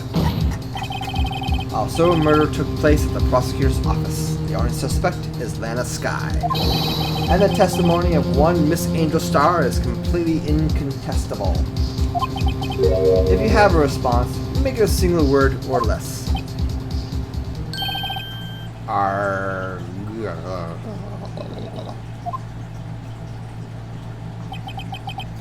rest my case. There's room for doubt. Well done, Mr. Wright. Thanks to you, I didn't need to waste my time. Disproving the alleged murder at the police department. There's no doubt what I proved today is true. The apparent murder on the security camera tapes really was fake. But I didn't realize that would end up proving Lana's guilty. Now then, the time for the verdict has arrived. This court defines the defendant. Hold it! Wait, Emma! The defense has an objection, a scientific objection. Right? What do you mean, right? Mr. Wright, are you this girl's guardian? Your Honor? In a sense, please, Your Honor, I'm all asking for a minute of your time. Please hear me out. Mr. Edgeworth, please. I don't want to leave any loose ends. You want a minute? I'll give you 3. How nice of you, Edgeworth. I was kind of in shock. I mean, finding out the SL9 incident referred to as the Joe Dirt killings. Now that she mentions it, names of both Sky and his sisters were in that file. But that's when I figured it out. I mean, what Officer Marshall was trying to do that day. So I knew his fingerprints had nothing to do with the crime. That left only one thing. The other handprint. You mean the traces of blood found on Detective Gumshoe's locker? But no fingerprints were found on it, right? No, but I figured if I examined it scientifically, I'd be sure to find a clue. So, I ran over there and looked at it again. So, did you find something? No. No. Huh? Sorry, I guess I'm not much of a scientific investigator after all. Is that all? Please don't be mad. I'm just a high school student.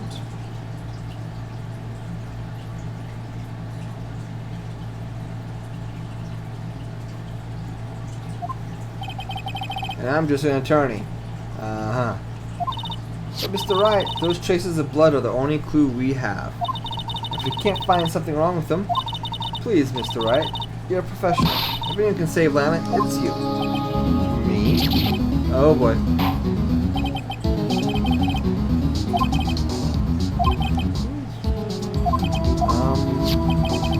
It appears the defense is troubled by the other blood mark. Looking at the floor plans, a handprint was discovered around here. Is there a problem with this? Mr. Wright, I'm sorry I can't be more of use. But still, if you can't find anything wrong with that blood mark, Lana will be... Please answer my question, Mr. Wright. You don't have all day. Yes, you are. If I have to concentrate, I need you now.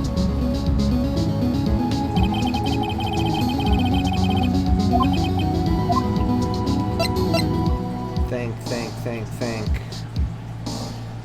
Wait a minute. If Marshall was the one walking, he never walked in front of the camera to put that blood mark there. Objection! The handprint left at the crime scene clearly shows a contradiction. Oh, I'm about to sneeze. One moment.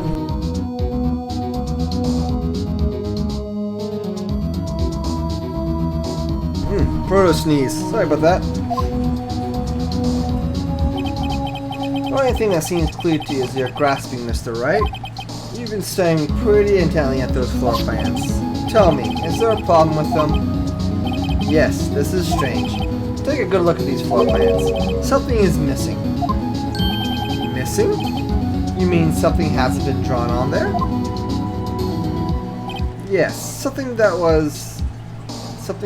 when drawn, will completely change the meaning of the blood mark.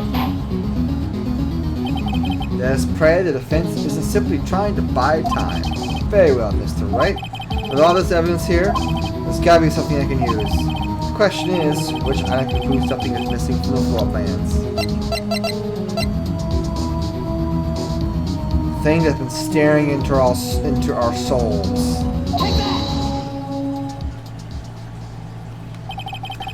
What about that piece of plywood? The Blue Badger, mascot of the police force, defender of truth, guardian of proof. Explain yourself, Mr. Wright. Please look at the floor plans of the crime scene. The Blue Badger is not here. So, watch what happens when we put them in. This is where he was dancing the time of the crime. Well, what? Gasp! That's right. So long as the Blue Badger is dancing there, it would be impossible to place a handprint at this spot on the locker. Rarg! What?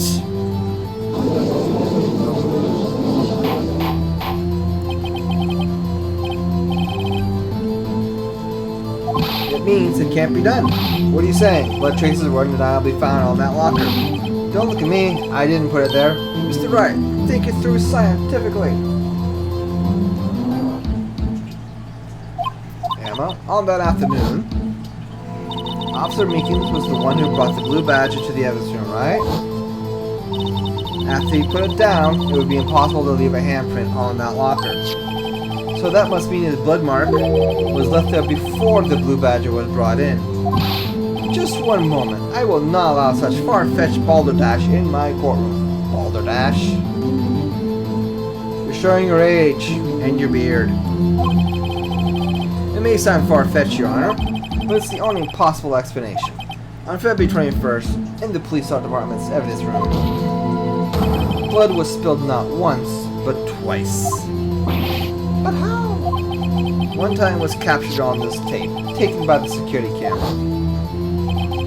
Officer Meekins was cut in his hand, from which a trivial amount of blood fell. The problem is, the other time,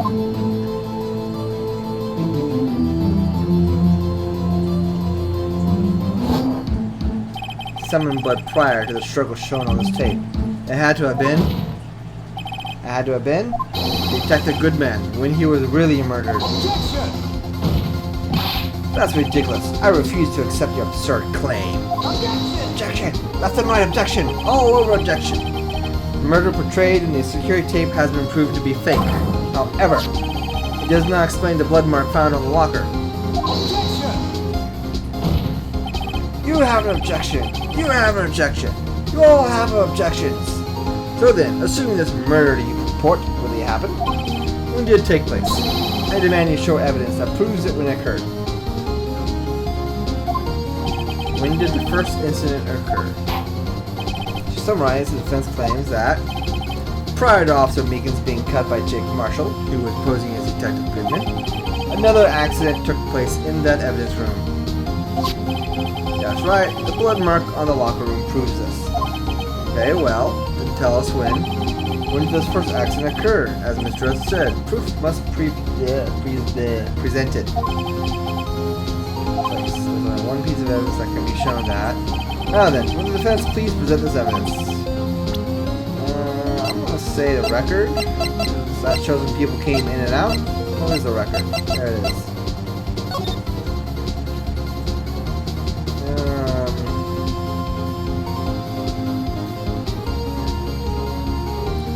Ooh, I just realized this is not going to look good for Miles Edgeworth. Actually, I'm curious. We don't know who 777777 is. Oh, 7777777.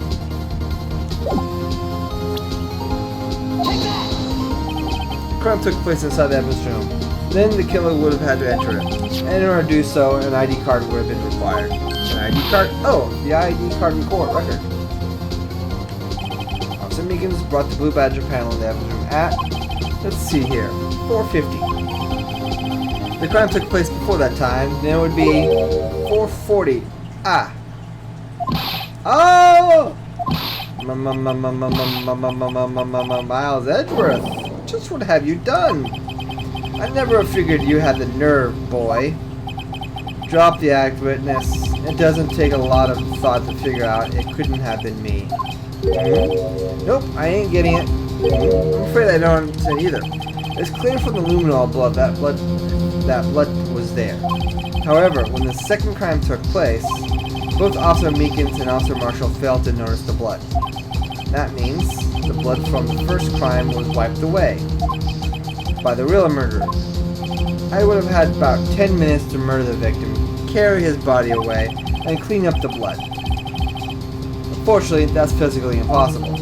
That would mean the crime must have been taking place before Mr. Edwards entered the evidence room. Let's take a look at the chart again. Who is 77? Yep, talk about a lucky number. Wait, that doesn't make sense. How could Detective Goodman have entered the evidence room?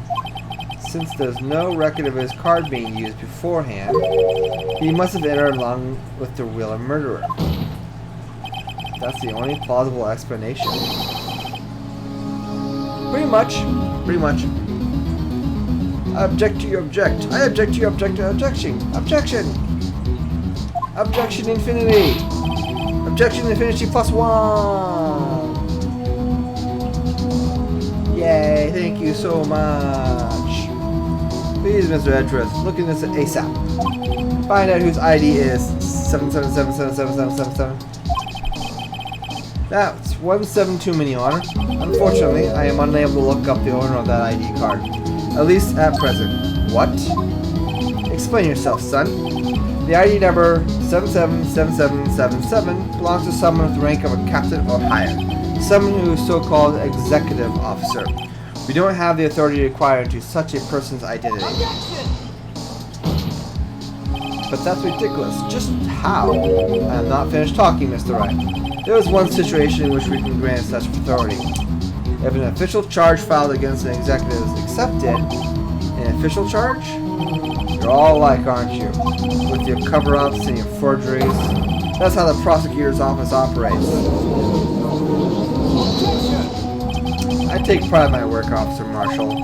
I would appreciate it if you would keep your slander to yourself.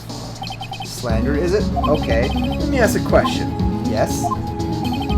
No, not to you. To her. The fan sitting over there. Your own little executive. Lana? Objection! Don't be stupid. She's been charged with murder.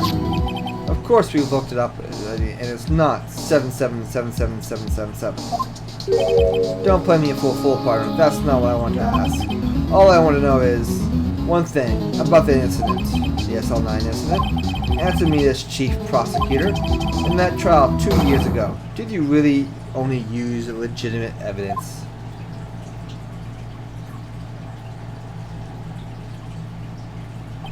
Do you need the witness to repeat his question, Chief Prosecutor? I heard him fine, Mr. Edgeworth. 2 years ago, I was in charge of the prosecution for that trial. At the time, we felt the paralysis of the law. At least I did. Lana? I became a prosecutor in order to suppress crimes with the law. But before I realized it, we were the ones being suppressed by the law. Defendant, just what are you saying? I'll ask you again, Chief Prosecutor. During that trial 2 years ago, did you really present all the evidence in court? Can you look at me, an investigator in that crime, in the eye and say that you did? Chief Prosecutor, you didn't. I don't have to, Officer Marshall. Why don't you answer him? Drastic crimes require drastic measures. That's just the way it is. We did what we had to in order for him to get the verdict he deserved. But Lana, even if involved forging evidence.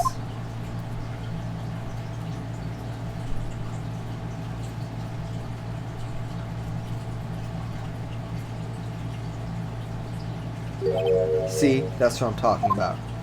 No. No! Order, order, order!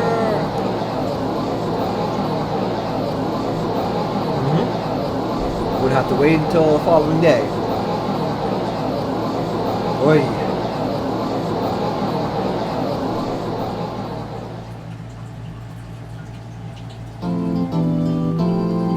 Hey, Dade. We're moving along.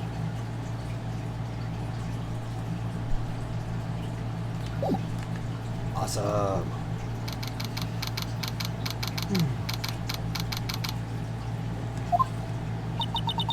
It's only it's 6:45.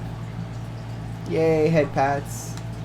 Totally gonna get the head pat ammo whenever if I ever do become illiterate, or however you want to pronounce it. I'm tired. Yes, progress is always good.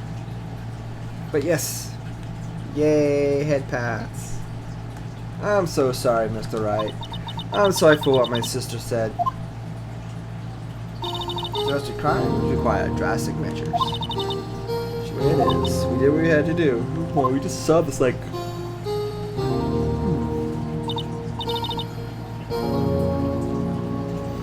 I didn't know.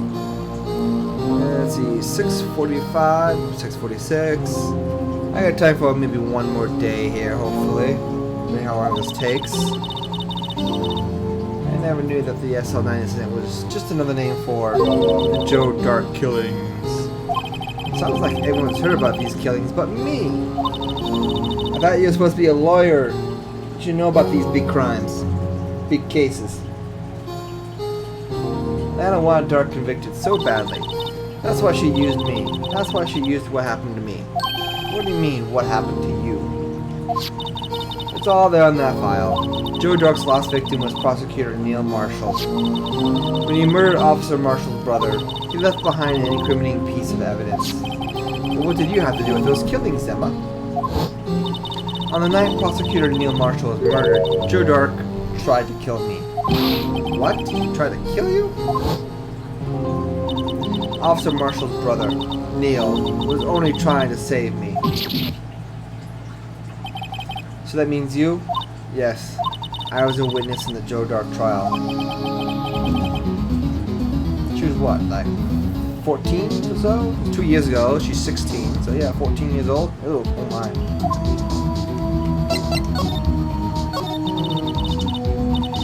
2 years ago. It was right about this time of the year, too. There was a terrible thunderstorm that day, unusual for the season. I was alone in my sister's office.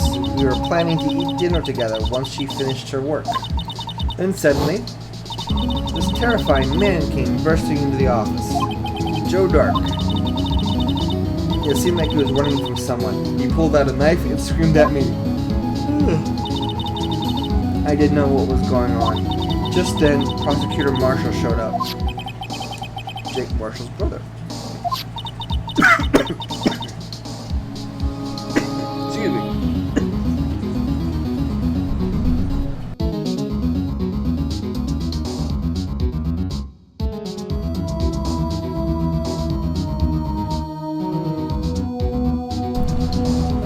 Drink went down the wrong hole. Ooh. But before he could, Mr. Marshall tackled him. Then, what happened? I'll never forget it. Lightning struck, and the lights suddenly went out. Both the lightning flashed outside the window, lighting up the office for an instant. What I saw then burned a permanent picture on my mind. I can still see it now. Permanent picture? I don't remember the moment when Dark stabbed Mr. Marshall, so you weren't able to testify about that. No, I was only asked about when I was attacked. That must have been why she made up the crime. Made it up? You mean provide bogus evidence? The prosecutor's office wanted that guilty verdict so badly. Lana forged the evidence and Mr. Edwards used it. Edwards? Yes, but I'm sure he didn't know anything about it. He couldn't have known he was being given false evidence.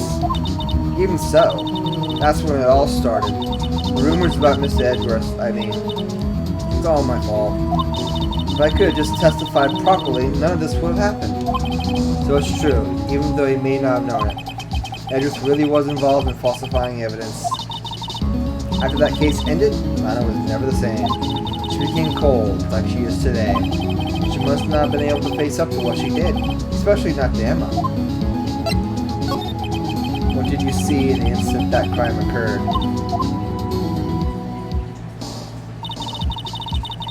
Dark knocked down Mr. Marshall and raised his knife. Neil Marshall was stabbed right in front of his poor girl. I don't remember what happened after that. Apparently I passed out. When I came to, Lana was cradling me in her arms. Poor Emma. You've been through so much.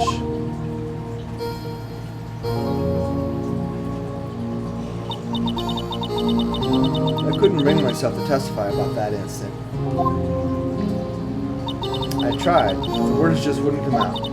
I drew a picture, but it wasn't any good. 2 years ago, you must have been 14. That's understandable. Hey, I was right on the age.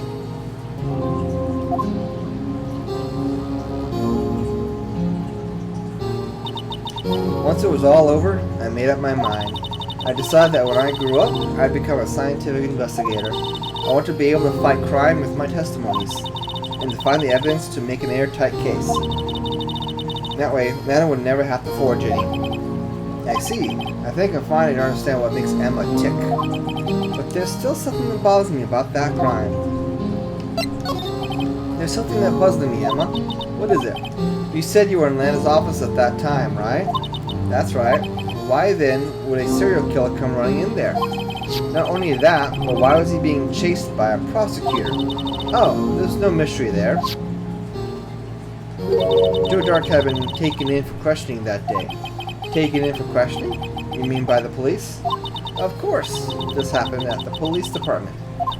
He tried to run away halfway through the interview and then fled into my sister's office. Well, why did he run all the way to your sister's office? Because the detective offices and the questioning room are right across from the elevator. Across from the elevator? But Lana was the chief prosecutor, wasn't she? No, silly. Didn't I tell you? 2 years ago, Lana was a oh, thanks for not mentioning this before. She was the best in the entire force. What? That's news to me. After the Joe Dark case, she was transferred to the prosecutor's office and made chief prosecutor. That's one hell of a... I don't know if that's a lateral promotion or an actual promotion. I don't know. Detective. I'd better have another talk with her.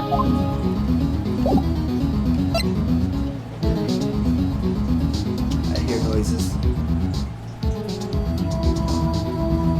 Yep.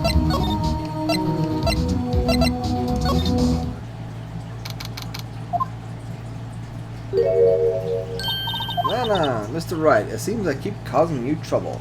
Damn right. Falsifying evidence. I didn't think you were the type. Criminals don't mind playing foul. Why should we? Yeah. But Lana, if you're wrong, an innocent person might be found guilty. Believe me, I understand the risks. Lana, Emma told me about you. Oh, about how you were a detective 2 years ago, and how the SL9 incident was the reason for your transfer to the prosecutor's office. That's right. Could you fill me in with the details, especially about the unusual change of jobs? I suppose you have a right to know, Mr. Wright. Please try all. A lot of revelations were uncovered in the trial today, not the least of which was the fact that this case is largely connected to another one, 2 years ago. The fact that this case is largely... Evidence from that case was stolen as well, though I expected as much. I know how obsessive Officer Marshall can be. That trial, it really wasn't fair, was it? I believe it in you, Lana. I believe that no matter what happened, you'd always stick to the truth. It couldn't be helped, Emma. At that trial 2 years ago, I sold my soul.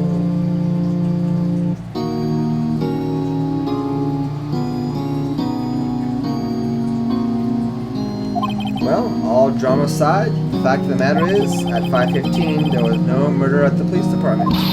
Tell me it's not true, Lana.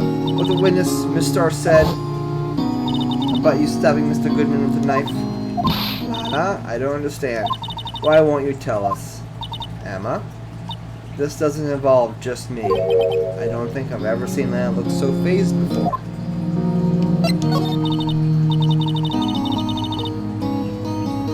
It's true. I was a member of the police force 2 years ago. She was amazing. They still talk about the cases that she and Chief Gant cracked together. Chief Grant? He was the deputy chief of police back then, but he still worked the crime scenes. Damon Gant. He was everything I aspired to be. They're the best team ever. They solved crimes before the reports could even be filed. Emma really idolizes a big sister. But now you're the chief prosecutor. What happened? I always planned on becoming a prosecutor. The reason I became a detective was to gain experience investigating crime scenes so you could use that experience in court, right? Gant's help in the SL9 case was crucial to its resolution. After that, he became chief of police and arranged my transfer to the prosecutor's office. Maybe I should have asked more about this investigation of theirs 2 years ago. 2 years ago, I was second in command of the detectives investigating Dark. Second in command? That means the investigation lead was Damon Gant, right? Yep, Deputy Chief Gant and I shared the same office and the same investigations. They even had the same office? We led a team of the best detectives on the force. Detective Goodman, whose case it was, Jake Marshall, and Angel Starr. It was the first time Marshall worked with his brother. He was quite gung-ho. Without a doubt, Joe Dark was the serial killer. We asked him to come in for questioning. You were desperate for evidence. That was when his final murder took place. He tried to murder Emma. Prosecutor Marshall was trying to save me from Dark. You see, the first person who happened upon the scene of the crime was me. Now you tell us. Damon Gannon and Neil Marshall were the ones questioning Dark that day. The investigation was in its final stages, and Dark must have suddenly panicked.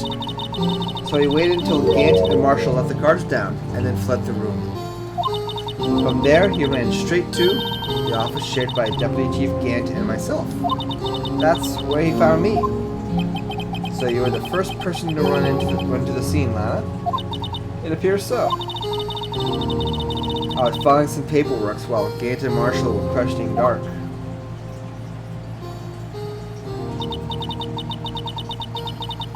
When I returned to my office, I saw 3 bodies on the floor and smelled blood. 3 bodies? Prosecutor Marshall and the victim, Emma, who had passed out, and the suspect, Joe Dark. During the struggle, it seems Mr. Marshall struck a final blow before he died. Joe Dark had incurred minor concussion and lay unconscious. What did you do? To be honest, I panicked. I picked up Emma, carried her out of the room, and just held her. Can't blame her after all her sister must have gone through. After that, I placed Dark under immediate arrest. Let me get this straight. You were all involved in the SL9 incident. That's right. Quite a coincidence, huh? I don't buy it. What are you saying? There's no way everyone involved in this trial was also involved in that incident. Just by chance. That case was solved 2 years ago. At least one person went to extreme measures because they didn't believe it was truly solved. Officer Marshall, yes, his actions came as a surprise to me as well. Ever since his brother died, he's changed completely. How was he before? I guess he wasn't very convinced of the ruling against Joe Dark. Life does end with the closing of a case. Everyone has to live the rest of their lives with their memories. That case just might not be over yet. Emma was assaulted by Dark at the police department, right? Yes, in the office that Damon Gant and I shared. The office that Mr. Gant now occupies by himself, the Chief's offices. Maybe we should have a look at the Chief's office, the site of the final SL69 murder. Oh boy.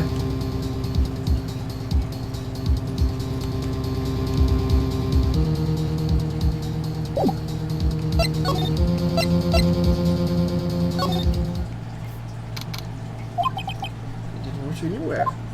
Things seem kind of quiet around here today. You're right. Chief Detective seems the same, though. Why don't we go look for some other people to talk to? Right. We can come back here later. Oh, okay. Oh, it's you again. Howdy, Bambina. Oh, Mr. Marshall. I never thought things would turn out this way when I woke up this morning. Kiri Sarah Sarah. You never know where life will lead you, eh, Bambina? I sure know my luck had run out when old Biley dried up this morning. Billy? Must be his pet cactus. Say, where are you headed? Just over to the prosecutor's office for a little interrogation. It's a voluntary appearance, but we all know I won't be coming back. Sorry, but you can't go into the evidence room today, partner. But Mr. Marshall, why did you do it? Why do prosecutors head rest? If there was a case I needed to know the truth about, it was that one. Before you turn yourself in, Mr. Marshall, would you mind telling us what exactly happened? Looks like I won't be getting a steak lunch today.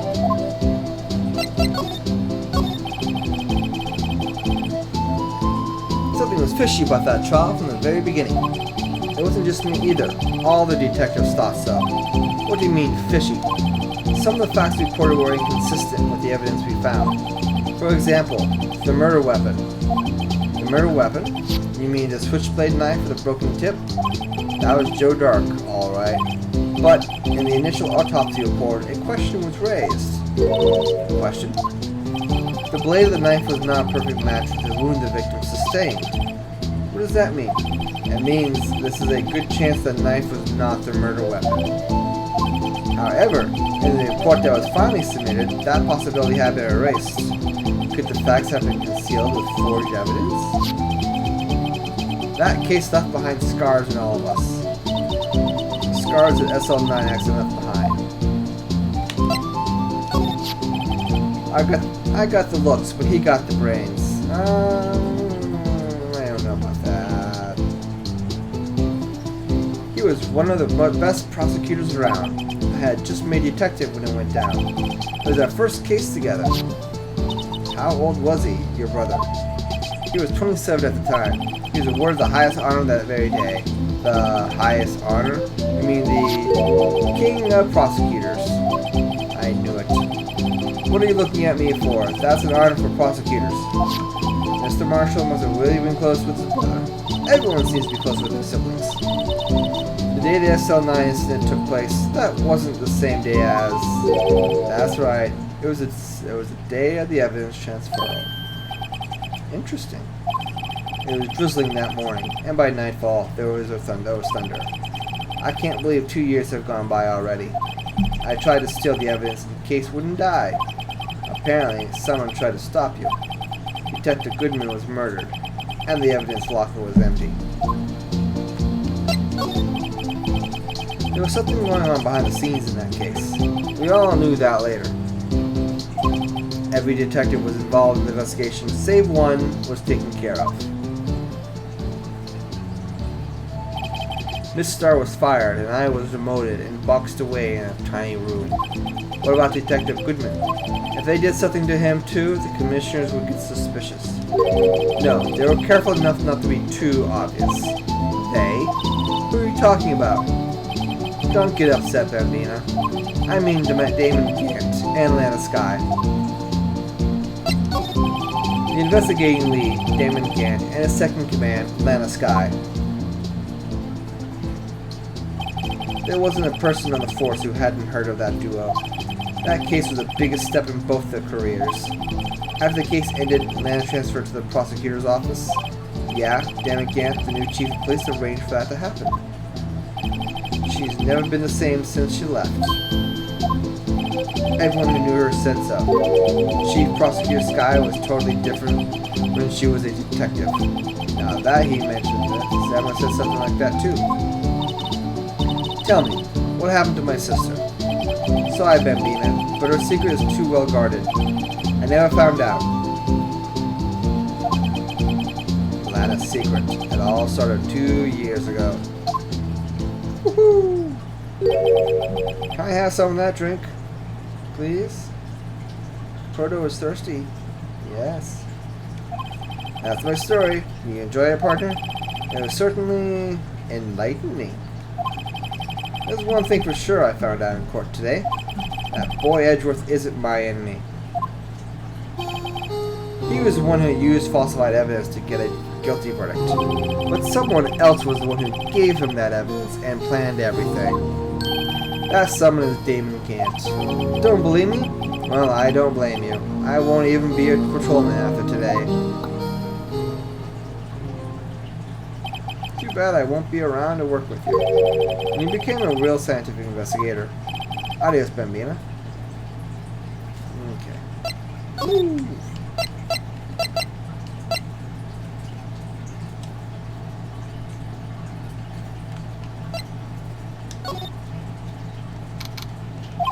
This is always pretty empty, but today it's deserted. That must mean everyone's busy solving crimes. Oh, if you're looking for others, they're all in the car in this room. Thanks. Wow, you actually talked to us. The chief prosecutor saying what she did, and the decision about what to do about Mr. Edgeworth, not to mention our statement to the media in tomorrow's trial, there's more chaos going on than Thanksgiving and Christmas put together. Oof, that's a lot of chaos. Maybe, well, Thanksgiving isn't all that chaotic. Unless you have a rather large family. I could be wrong. Or a really weird family. I'm mostly thinking maybe the day after Thanksgiving, Black Friday. That's chaotic.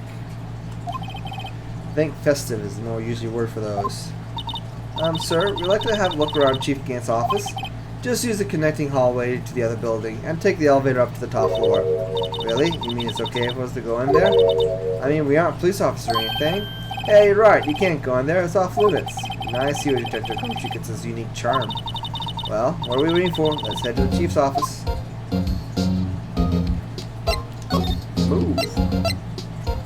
Now I'm afraid to see what the... Whoa!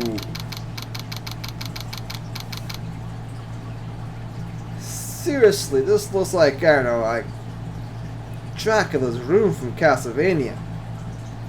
This room literally screams, I'm a bad guy. I'm the BBEG. Yeah.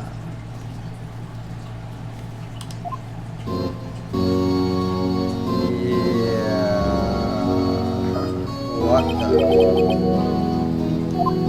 In the chief's office, silly. At least that's what the door said. Check out that pipe organ. That's real, isn't it? Hey, I used to take organ lessons in kindergarten. They used to call me Little Miss Bach.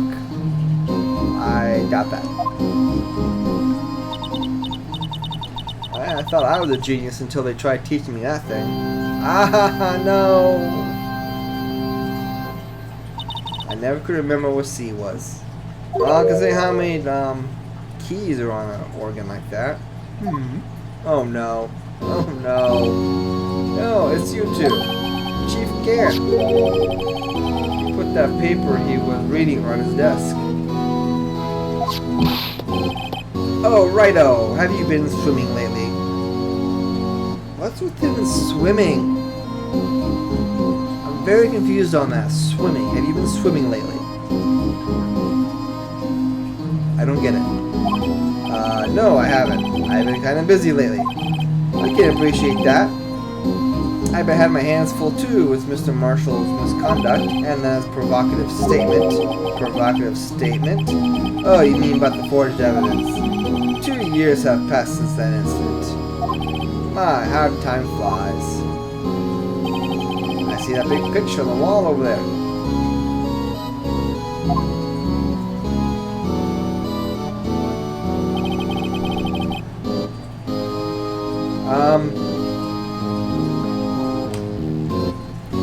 I just noticed something. What's that in the background? That looks oddly familiar. Yes, it does. So this is Mr. Marshall's brother and Prosecutor Neil Marshall. We took it to commemorate our work together. Something's not right with this picture. I can't quite seem to put my finger on it though.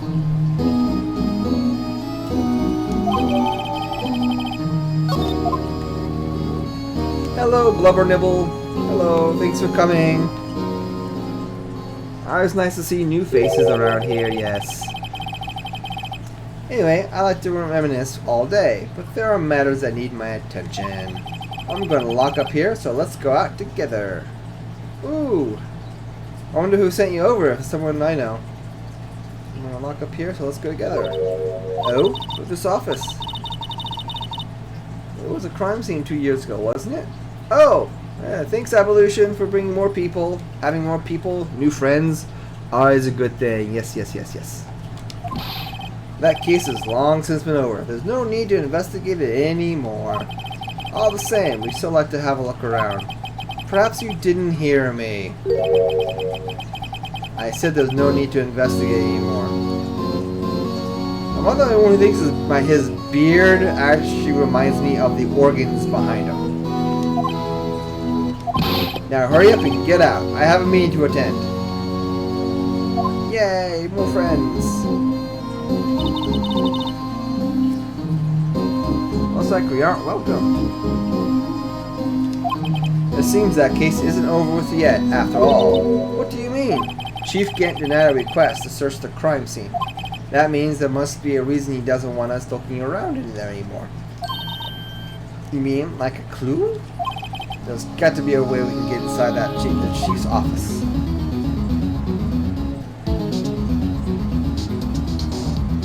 Let's see.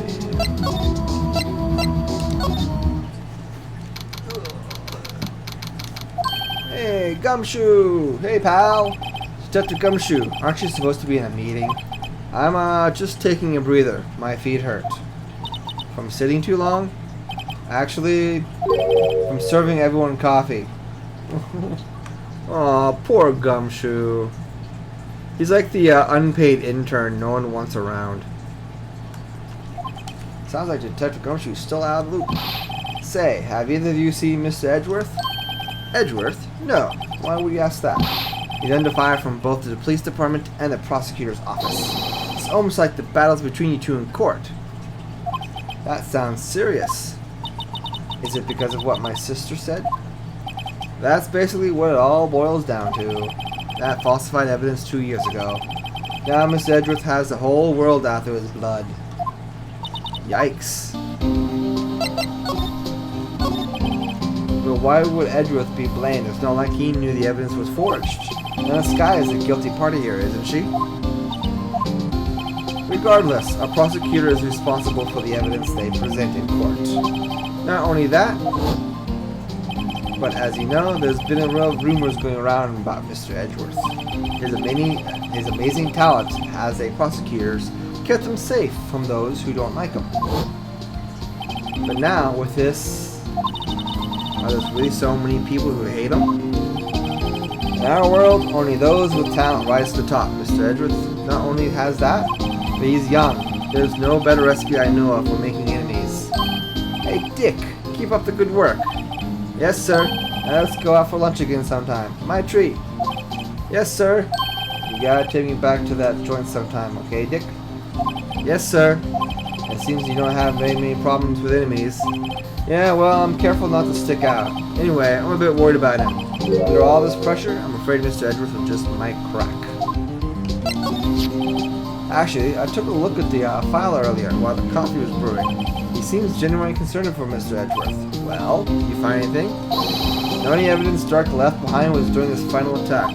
His final attack, you mean? When he killed Prosecutor Marshall, who was trying to protect some girl. Me. It seems Detective Gumshoe never realized Emma was the girl. That's when he left the most incriminating evidence of all. Well, what was it? Oh, let's see. I think it has something to do with the murder weapon. Oh, I forget. Look, it's all written somewhere in here, okay? His powers of recollection never failed to impress. Maybe we should show him the murder weapon. It might jog his memory. I'll do that in a moment. Joe Dark was 42 at the time of the crime. He was just your run-of-the-mill businessman. Businessman? What made him turn to serial killer? One day on his way home from work, he hit someone with his car. With his car? So it was an accident? An accident, yes, but it transformed into an animal. An animal? He killed the man that witnessed the accident. Then he killed the lady who saw the second crime. A kid walked by just then too, so he killed him too. Dirk came on the scene and was killed as well. Finally, he turned himself in. It seems he was pretty careless. Careless animal. Of course, this is all conjecture. There wasn't a single shred of evidence. So he turned himself in? Yes, but in the middle of his questioning, he fled and murdered his final victim. Prosecutor I think I see what's going on here. I don't think the serial killer was ever found. That crime was witnessed by someone too, but luckily Dark was arrested on the spot. It's a good thing that last witness wasn't killed. That last witness, aka Emma. Who's that murder weapon? Ah, there it is. Oh.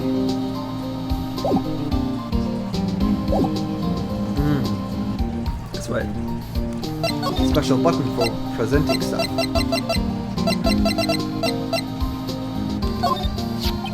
About this. Hey, is that has a tag attached to it? It's the label SL9 isn't on it. I believe this would be the broken murder weapon you were speaking of. What are you doing with that? Ever since that case was closed, that knife's been locked away in a locker. On the day Detective Goodman was murdered, this suddenly disappeared from the locker. And was found in Mr. Edgeworth's car muffler. That's it. Now I remember what that incriminating piece of evidence was. When you showed me that knife, it all came back to me. Well, what is it, Detective? Quick, before you forget again.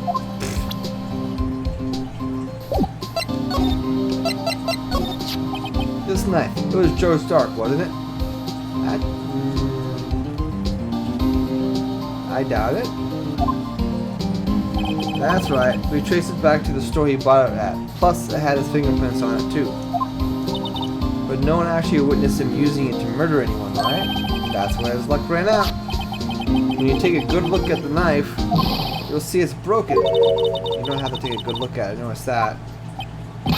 Well, yeah, anyway. Take a guess where the broken off tip of the knife was found. That's what did him in. Where was it? The victim, Neil Marshall, was carrying it inside his own body. It was found deep inside the stab wound. Did it match Dark's knife? You bet, down to the last fiber. That's pretty conclusive.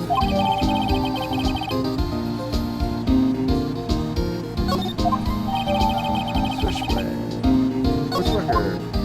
Well, there you have it in a nutshell. That's all I know. May I ask you one more thing? What is it? It was money you needed. You should ask Chief Gant. It's not money, but it does concern Chief. His office is a crime scene, right? That's where Prosecutor Neil Marshall was murdered. The Chief's out now, and his office is locked. But we'd like to have a look around if that's okay. Well, any detective's ID card can unlock the door. What? Really? But if I let a civilian in there, I'd be charged with breach of trust. Breach of trust? Simply put, I'd be canned. Oh, sorry pal. I don't plan on getting fired because of you. Yeah, that won't work either. The data was delayed the day he died. Oh. So, in other words, Gumshoe is the only chance of getting into that office. I wonder if there's something we could show him that would change his mind.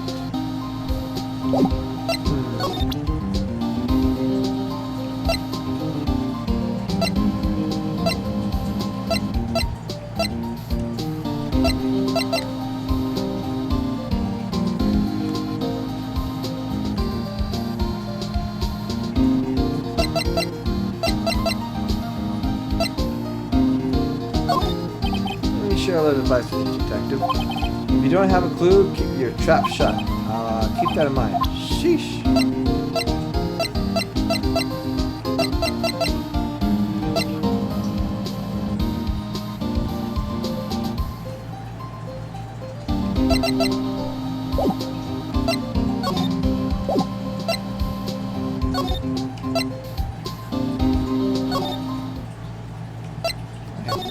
What else do I have here? Not there, just a right from there. Same thing down in here. No one's here today, not even Miss Star. Everyone's probably busy looking into what exactly was down in the evidence room. That must be where the detectives are. They'll be proved in court today on the day of the crime. No one was murdered in the evidence room at 5:15 p.m.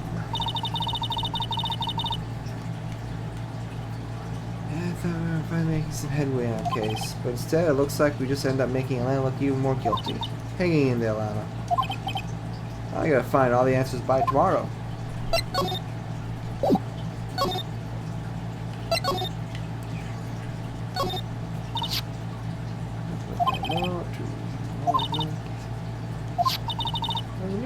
Sometimes referred to Joe Duckcats. Okay,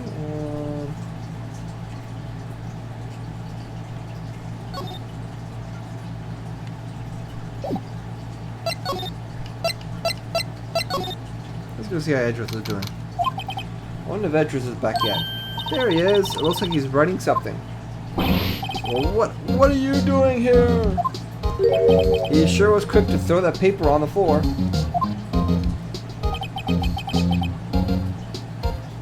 Alright, Absolution. Thanks for coming around and hanging out and inviting people here. I greatly appreciate it. I hope you have a good evening and some good sleep. I will hope to try to stream some tomorrow, maybe 1 or 2 hours of Tarkov. I have a busy day tomorrow, so I'm not sure if I'll have time, but I will try. Good night. I've had to live the past 2 years with rumors flying around. What's another allegation to me? Cheer up, Mr. Edwards. I'm rooting for ya. Bye. Cheer up, Mr. Edwards. That's Edwards for you. Always trying to hide his real feelings. Okie dokie. So, what do you want? Unlike some people, I don't have all day. There's no excuse for what I've done. 2 years ago, I used false evidence to obtain a guilty verdict. That's what it all breaks down to, and nothing I can do can erase that fact. Well, you didn't know, did you? I mean, that the evidence was falsified? The police department and the prosecutor's office share a bond of trust. If that bond is broken, we stand to lose everything. The police department error is my error, my responsibility as the prosecutor in charge. That fact remains the same, no matter what excuse I might have. Mr. Edgeworth, I take pride in my work. So tell me why. Why has it come to all this? Even Edgeworth can't keep this kind of emotion bottled up. Are you up for the trial tomorrow? First last year's trial, and now this one. It seems all you do is worry about me. To be honest, you're getting on my nerves. Mr. Edgeworth, you can't just walk out on a trial. Tomorrow's the last day. It's too late to change prosecutors. I'll bet that's why my superiors are banking on. I never thought that case would come back to haunt me like this. Yeah, very sundear.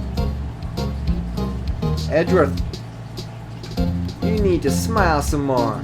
Give us a nice big smile. No, not that. That's not a smile. Most lists run twice as long. It's only half as long as most lists. That's odd. After Neil Marshall was murdered, I became prosecutor for that case. I may not have been part of the investigation, but I knew what I had to do. Use the evidence I was given to prove the suspect guilty. That was really the only thing on my mind at the time. Say, we just saw a picture taken around that time. That picture. Something seems strange about it. Could you tell us again about what happened that day? The day Detective Goodman was murdered. You were participating in a ceremony at the station, right? I never cared for ceremonies, but I had to attend that one. Because you were awarded this? Those receiving awards can't exactly skip out on the ceremony. Oh my god, I guess that's a smile? Sort of. A bit of a creepy smile. And as for those receiving awards can't skip out on the ceremonies, have you seen the Oscars and how many people actually don't make it there? Or other kind of awards? Anyway. I finished up the office in the morning, then drove over to the police department. You finished up at the office? Yes, just odds and ends. Clerical stuff. I didn't plan on returning to the office that day. That is, until I was asked to take something back. Take something back? This. Oh yeah, Chief Gant asked you to hold on to that, didn't he? Yes, it was a piece of evidence in the case that was closed half a year ago. He asked me to bring it back to the prosecutor's office. That's the story we heard yesterday. So you came back here to the prosecutor's office because the chief asked you to. That's right. That seems suspicious. Oh yeah, picture. This picture was hanging on the wall in Chief Gant's office. With that vase in the back wall. Prosecutor Neil Marshall, he had just started making a name for himself. Looks like this was taken when he received the King of Prosecutors trophy. Speaking of that, there's something that bothers me. Yes? The trophy Mr. Wall is holding. It's a little different than yours. Yes, you're right. I remember now. Remember what? That was what the official prosecutor looked until 2 years ago. There's a story behind its design. A story? Sounds interesting. Would you mind telling it to us? It's simple, really. Contradiction, that's what the award is based on.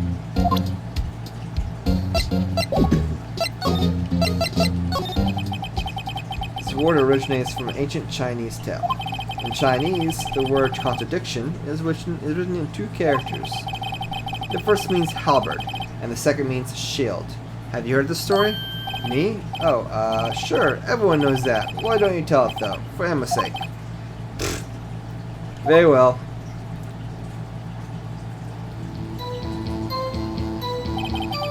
Long ago in the kingdom of Chu, there was an arms merchant.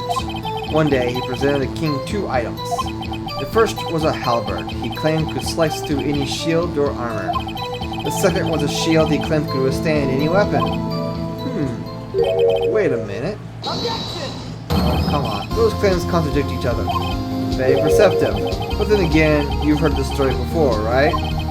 Anyway, as you mentioned, the very description of those items described them both. When the king pointed this out, the merchant was left speechless, and thus the Chinese word for contradiction was born. Oh, I see. So the chipped shield and broken knife symbolize... Precisely. They symbolize the merchant's items. The ancient tale ends with the merchant at loss for words. But in our nature to pursue matters to their conclusion, even if it results in something as ugly as this. Wow. Thanks, Miss Edgeworth. I learned something new today. That's funny. If that's so, then why are you only given a shield? You'll have to ask Chief Gant. 2 years ago, he had the halberd part of the sword abolished. That makes, again, no sense. Wait a minute.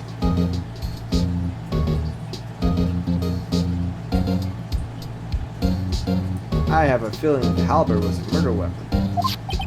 Chief Gant? King and prosecutor update in the courthouse.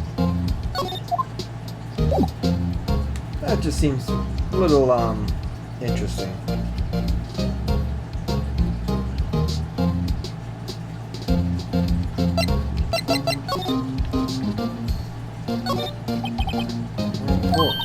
Come on, Mr. Wright, let's take a look. Are you crazy? Edgeworth is sitting right there. Just distract him. I'll check it out. Yeah, I'm hoping I'll finish at least the day. So next game can be just training. Yeah, not training. Next day can just be the court case. Hey, Edgeworth. Is that Detective Gumshoe out the window out there? Oh no, he's falling to the ground. Hold on. First, let's see what the girl's doing crawling around my feet. He didn't even look. What? Letter of... If you're having trouble reading, I'll read it for you. It says, Letter of Resignation. Resignation? Edgeworth, you don't mean... I'm tired, right? I feel as if something inside me has died. But Mr. Edgeworth, none of it is your fault. I know the path I've walked. You don't need to tell me. And the path I've walked hasn't been a just one. I can't forgive myself for what I've done. And no one else should forgive me either. Uh-oh, I think he's serious. Mr. Wright, please, you have to do something. This letter of resignation, I wonder if I can use it for anything. Well, you're kind of thinking of yourself there, Phoenix.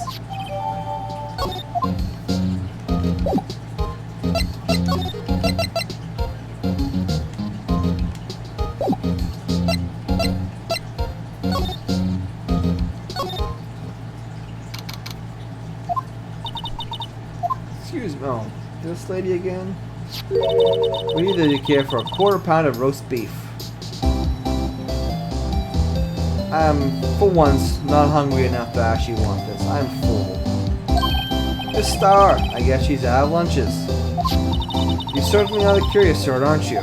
Kinda like the first person who sucked a cow's nipple to discover milk.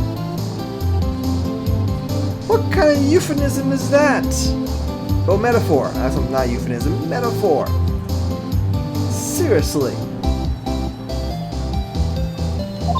Still, I never thought you'd go digging up that case from 2 years ago. Everyone in this trial was involved in the SL9 incident. Not only that, but the murder occurred on the very day that evidence from that case was due for transferal. This can't be attributed to a mere coincidence. Aren't you forgetting something? You know, that little scene I happened to witness. The instant Lana stabbed Detective Goodman with a knife. No matter how much of the past you dig up, it won't change what I saw. The roast beef is meant to be savored when eaten. The Star's hatred towards Lana. It all dates back to 2 years ago. Joe Dark. That's a name I'll not soon forget. We trailed him for half a year. Oh, the pressure. Still, I don't think I was ever more alive than I was then. Those days were steamier than a bowl of hot gravy. Poor old Jake Marshall, though, must have been going through hell. You mean because of his brother's death? They were close, those two. After Neil died, something took over Jake. He became obsessed. Seeing Jake like that made her all the more desperate. Her? Lana Sky. My sister? The best of the best were put on the SL9 case. Of course, they were led by the legendary duo. Lana and Chief Gant. That legendary pair was the reason we were able to keep up our investigation. That's why we're so shocked over how it turned out. You mean with the forging of the evidence? Don't get me wrong, Joe Dark got what he deserved. Still, it was obvious the evidence produced in court was being manipulated. Items our team never found would suddenly appear. A lot of items were kept secret. But you don't have proof if anything illegal was done? I have proof enough of that happened. After that case, all of us, save Goodman, were relieved of our duties. Most of that even so much as an explanation. When Lana Skye transferred to the prosecutor's office and became chief prosecutor, Lana always wanted to be a prosecutor. Nothing's quite as simple as it appears. Huh? Lana Skye was merely being used as a pawn. That's my take on the matter. She was being used? Damon Gant and Lana Skye. Gant led the investigation with Lana's second command. They were the best. They solved all kinds of cases together, didn't they? Damon Gant's magnetism in particular was almost unreal. His magnetism? By that I mean his ability to attract evidence. He produced them. You gonna sleep now? Okay, Absolution. You have a good sleep. Sleep well. He produced the most incredible evidence in the cases he had. Incredible evidence? You mean... Oh, yes. Yeah, lots of hugs. Good night. Yeah, I'll hope to be streaming tomorrow, but if not, it'll definitely be Monday again. Monday I'll probably be finishing off Ace Attorney. Oh yes, there were... No one dared confront him, though. I take it she's talking about forged evidence. Back then, everyone looked up to Lana. All the detectives wanted to be like her.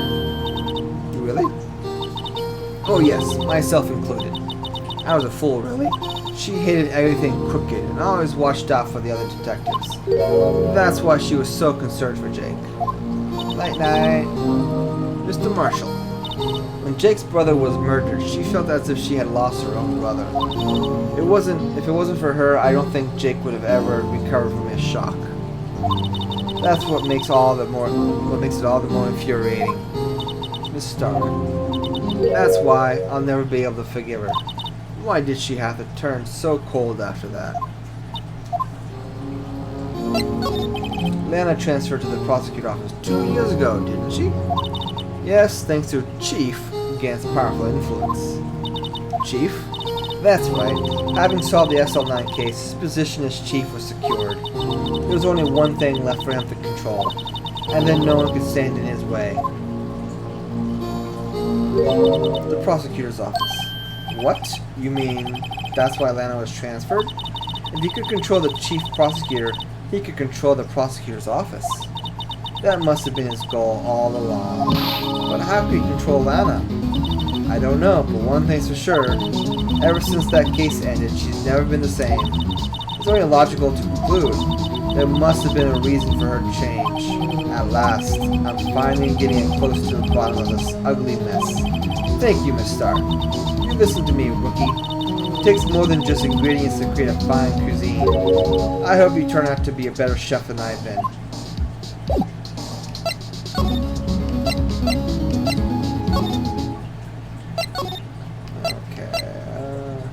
Fair. Oh, you're back. You're still here? I gotta make 150 copies of these files. Oh, jeez. Brewing coffee, copying files. I'm turning into a regular DJ. That's not what a DJ is. You're a DJ as well? If I'm not mistaken, I think he means desk jockey. Oh.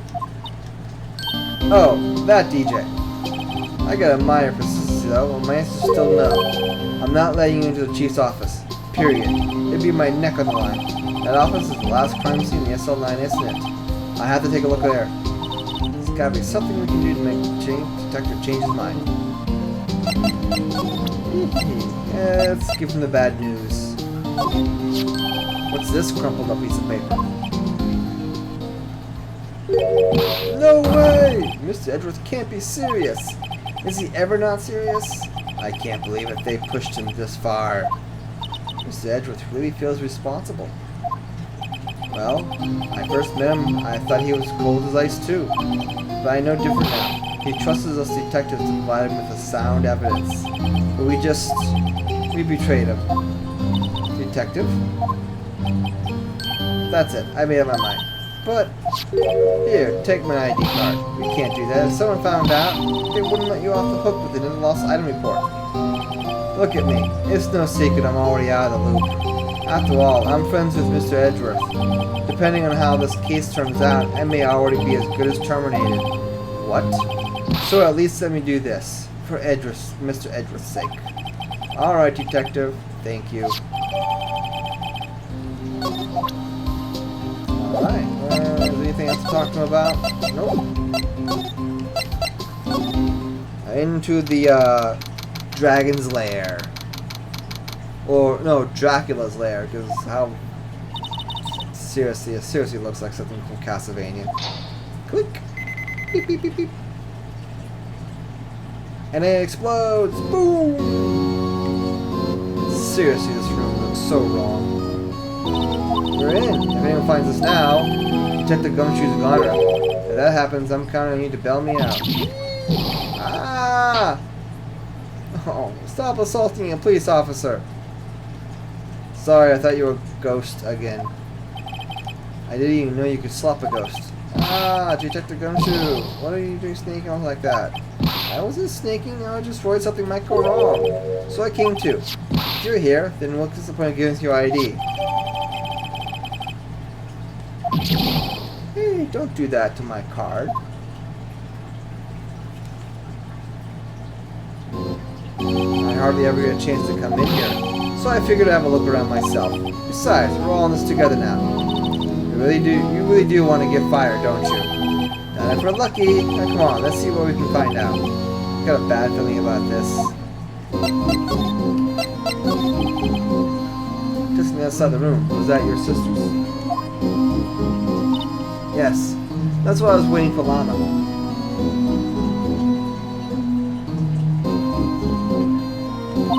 On that day, 2 years ago. Is anyone using it now? No, sir. This is entirely Chief Grant's office now. He practices a strict policy of preserving the crime scene. That's a strange reason to leave it here. He leaves it as a warning to anyone else. He wants us to always be alert. He told us so himself at our New Year's party. Of course, he was pretty intoxicated at the time. I see.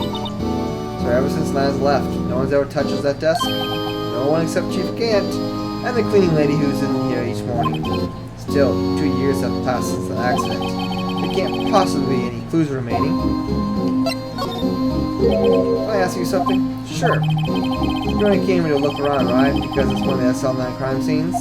I mean, that's the only reason to come here, isn't it? Why would you ask? You don't think... Yeah, you wouldn't be. No. No, there's no way. Never mind. Don't worry about it. Okay, now then, let's look around for a bit more. Hey, hold it. Not so fast, buddy, huh? What is it? When someone tells you don't worry about it, it's supposed to stop bothering you, pal. You don't just let it go at that. Sorry. This guy's starting to get on my nerves. Okay, so what's bothering you? You two don't think Chief Gant might be a suspect, do you? What? He's right, Mr. Wright. What do we think of him? Chief Gant. So it's finally come to this. What do I think of him? Perhaps it's best I don't divulge my feelings just yet. He's creepy, that's what I think. There you go, ignoring me again. Time for examination. Sure a sight to behold. Occasionally we're here playing for the Criminal Affairs Department. Excuse me. That's on the 2nd floor. And this is the 15th floor of an entire different building. Who's up? The chief calls him to his office and makes him listen to the organ for hours. What's so bad about it? Music soothes the soul. After that, the detective can't hear anything for days except for the ringing in their ears. So it's an instrument of punishment, literally. But aren't the chief's ears affected? He never listens to anyone anyway. That besides the point.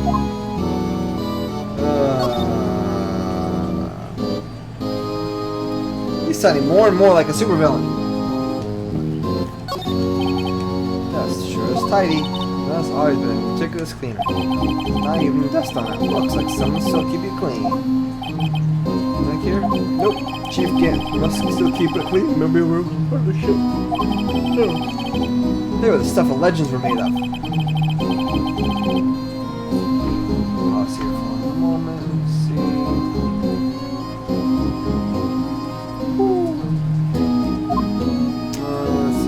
Chair with. Ooh, chair? No. Ooh, chair. These shells are. Oh, it's for the shells. Mostly empty. That must have cleaned them out when she transferred over.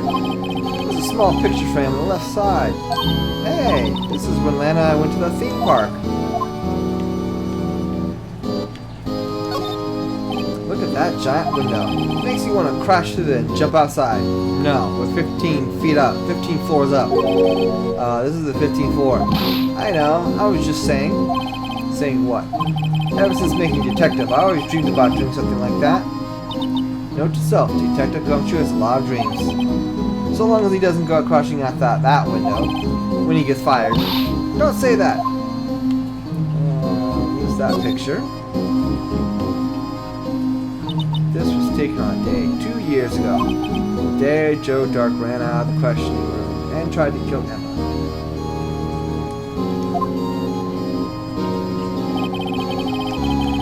After receiving his award trophy, Mr. Marshall took a picture here. No, I just realized my alerts aren't working.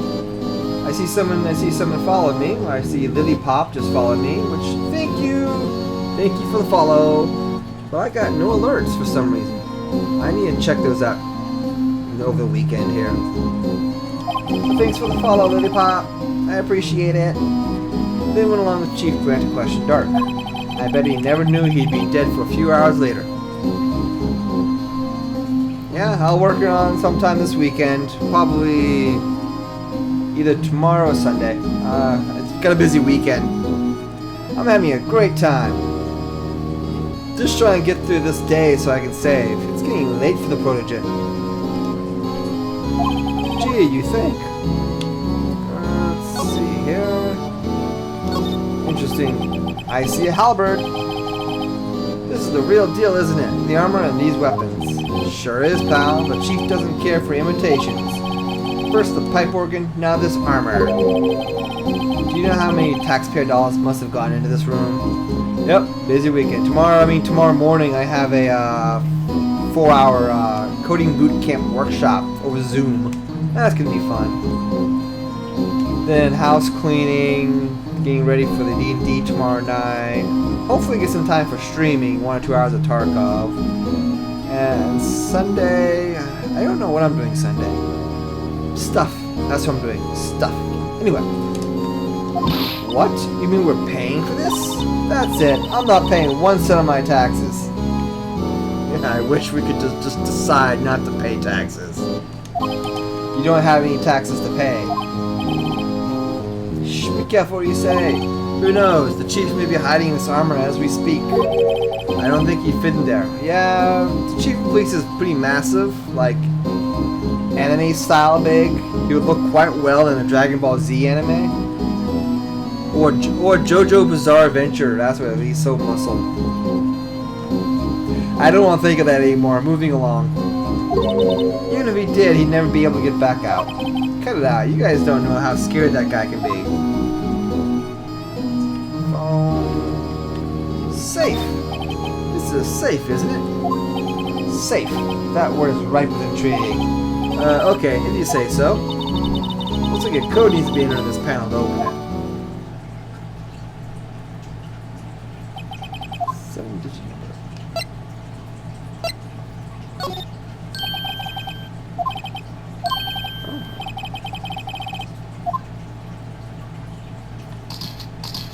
You know, 7-digit number. It's a number we've seen, we had no idea what's coming from. Because all the other numbers we've seen so far have been too short. But hey, 7 digits. 1, 2, 3, 4, 5, 6, 7.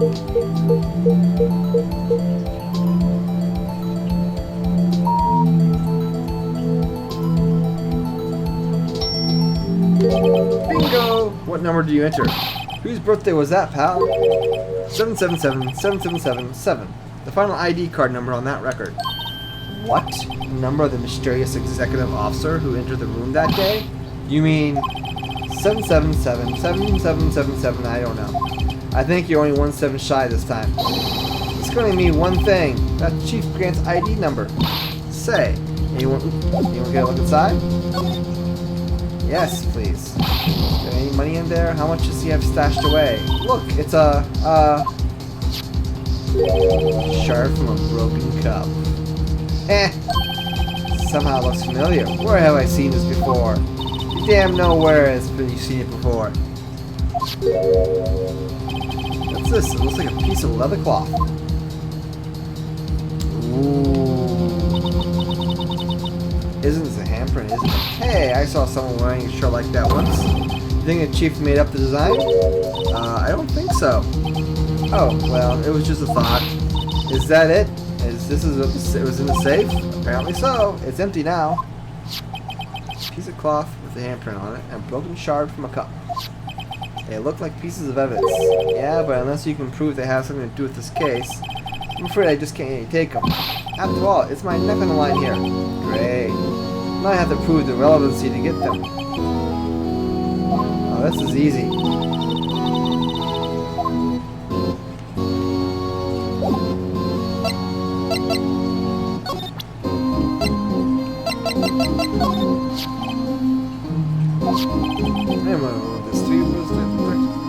Ah, those were the days. It was kind of early to be nostalgic. Wasn't this jar a piece of evidence from that case? That's right. One of the charts that had an SL9 incident sticker on it. Doesn't this ring any bells? You know where that fragment we just found? You mean this one that was in the safe? Yes, that one. That was in the safe. Now that you mention it, it's ringing a lot of bells. Let's see if it fits. Go ahead, pal. Show us what a rookie can do. Mr. Wright, here's some glue. Can I piece this together again? I'll prove Chief Grant was knowingly hiding evidence. Here goes. You know, what was the point of that when it was so easy? There. Fits like a charm. That, of course, means Chief Grant willingly and knowingly hid a piece of this jar inside his safe.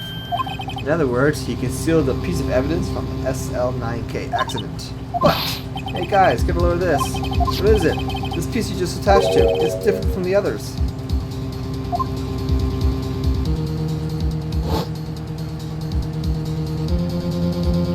Blood. Reddish line? That's blood.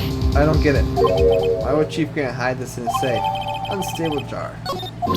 And then, what is this,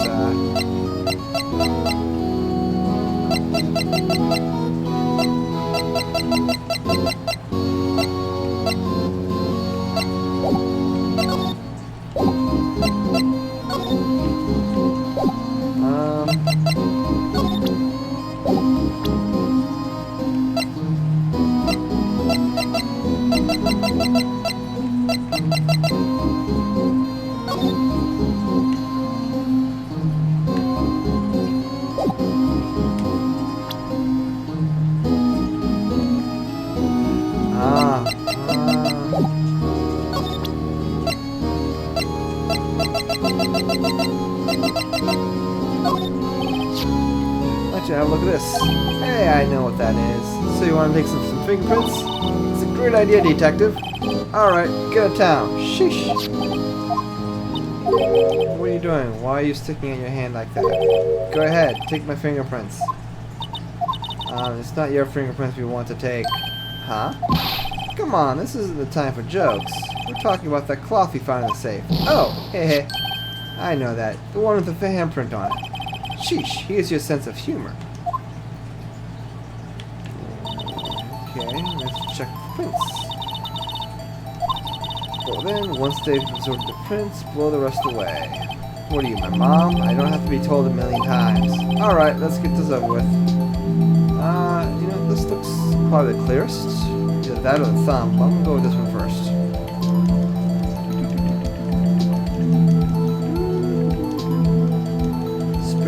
white stuff all over her sleep. And then blow, not inhale. This is not the stuff you inhale. Or blow. I don't know. I'm gonna shut up now. And I'm gonna dust. What am I missing?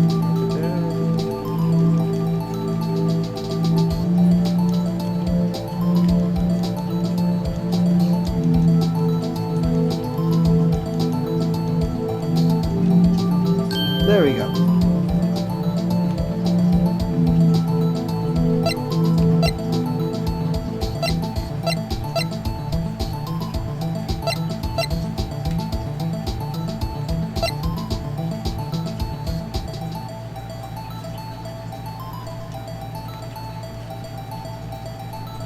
Oh no, that's not it. Damn it. Oh, it is. No, how can this be? What are Emma's fingerprints doing here? Hey, you found a match? Whose fingerprints are they? Huh? Oh, it seems the prints are too old. They aren't clear enough to get a match. Oh, that's too bad. I thought they would be Dart's prints. Psst, hey, you over there. What's going on here? There are kids' fingerprints inside the chief's safe. Don't ask me. Just keep this information from Emma for now. Here, maybe you should hold on to this. Piece of cloth.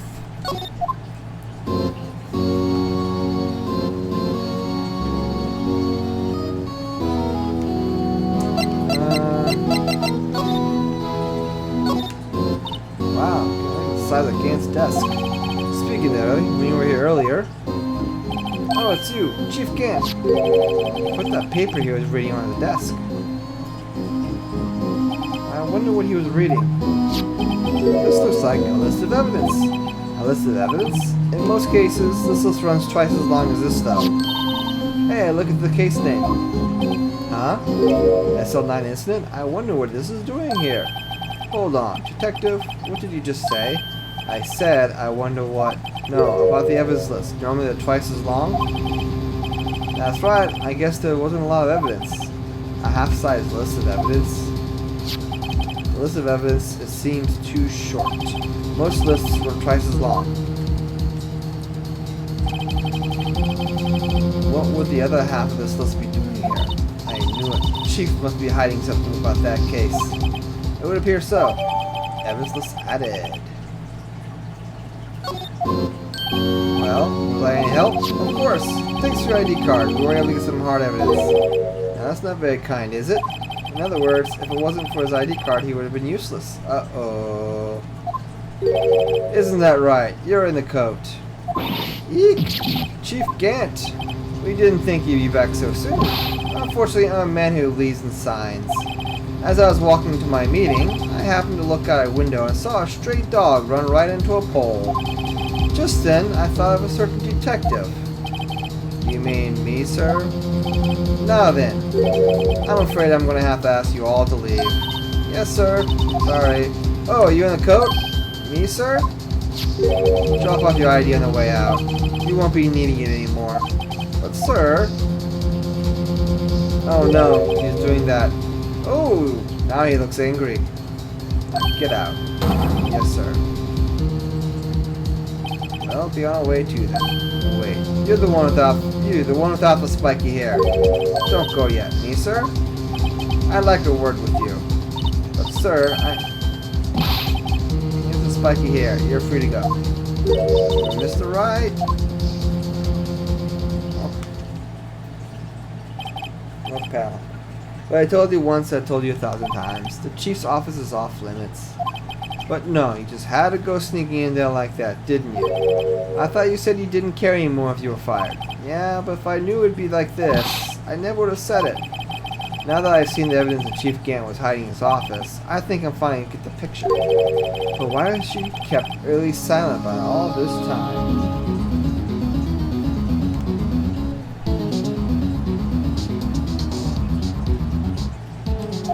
Anyway, you listening to me? I'm gonna try to smooth things over with the chief again. Later, pal. Oh, poor guy. After that, I heard from Emma. She said the police wanted to ask her some questions, so she'll be busy for the rest of the day.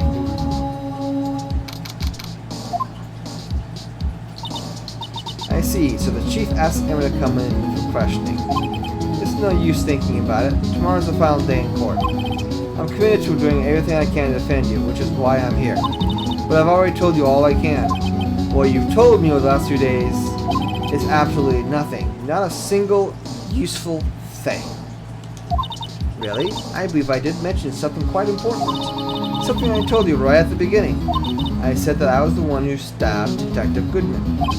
You know, I think I finally figured it out. I know who it is that's been looking behind your words. Me, I did a good job mentoring you. I'm rather jealous. It seems Edgeworth was right. Edgeworth? Once you're convinced you know something, no one else can persuade you otherwise. Thick-headed is the term he used, I believe. Should use spiky-headed instead of thick.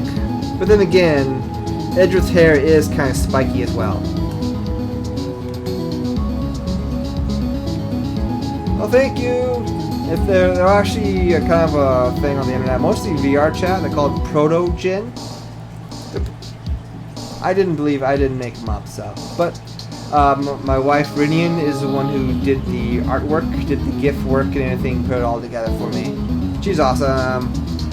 Because all the work she did, that's the reason why I'm playing this game. Because she's a fanatic about the Ace Attorney games. Now my chance to get her to tell me the rest of the story. Finally, can you get something? I have to admit I was more than a little perplexed at first.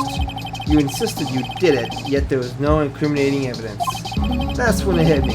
It's not that you are unwilling to tell the truth, it's that you're incapable of doing so because of a certain individual. What an intriguing notion. A certain individual, you say? So you think I'm protecting this person? Protecting? No. I think afraid of is more like it. If I'm not mistaken, the person in question may have persuaded you to silence. For argument's sake, Mr. Wright, who may I ask this person you're speaking of? The one I am supposedly so frightened of. What is this? Oh, come on, it's... Duh. Well, Miss Scott... Mr. Wright, you're addressing the Chief Prosecutor. Do not forget your place. I take it she's still not ready to spill the beans. My apologies. Could you please tell me a bit more about what you think you know? I know everything. We were partners until 2 years ago. I respected him as a detective. Assuming he is respectable, then tell me something. Why would he try to hide his crimes? His crimes? Both you and Edgeworth will be brought before a board of inquiry for what you did. Specifically, hiding and forging evidence. Of course, those are serious offenses. Why is it, though, that Chief Gant's name was never mentioned? Chief Gant? Edgeworth didn't know the truth behind the forgery. The only party who could have possibly tampered with the evidence was me. I had access because I was second in command to that investigation. Yes, you, but also one other, Damon Gant. If you intend to accuse Chief Gant, you'll need more than just words. Show me proof that Chief Gant falsified evidence.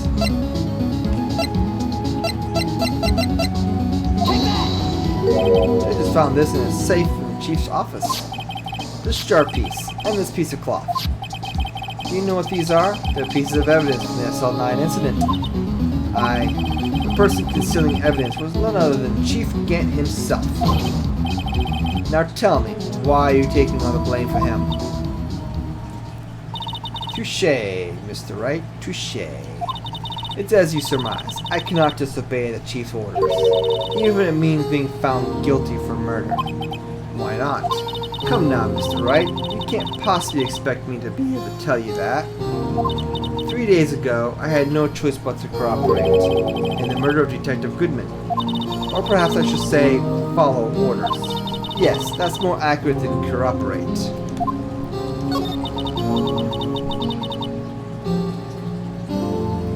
Although I can't tell you the details, I can say that I was given an order that day. I need you to dispose of Bruce Goodman's body.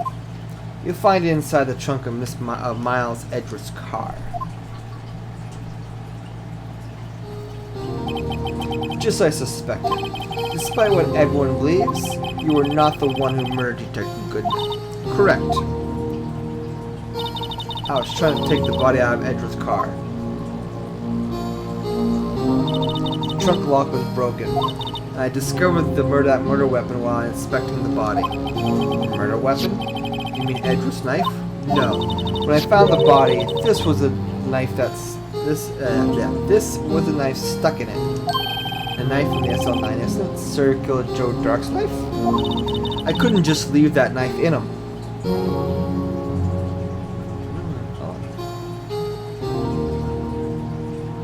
No problem. I said furries isn't for everyone, but I mean, one thing we are good at least is the artwork. Even if you're not into it, the artwork's great. Couldn't just leave that knife in him, so I took it out and stabbed him with another knife. That would be Edward's knife. That's right. Even though he was already dead, my hands were shaking as I thought of stabbing him. That's why I ended up cutting my hand. And that is the reason for the bandage on your right hand? Yes. It seems I got blood on the victim's shoes as well. And then she saw me doing it just as I plunged the knife in. Mrs. Starr, huh? Yeah, you've been mostly drawing just other fandom stuff. Like, lately been drawing a lot of course, Ace Attorney stuff. Before that was My Hero Academia. Before that was, I'm looking at the art, all the statues of Tiger and Bunny. That's what I'm thinking of. Rinian kind of goes through fandoms for a while, but she does draw stuff for me sometimes when I ask politely. Love you, Rinian.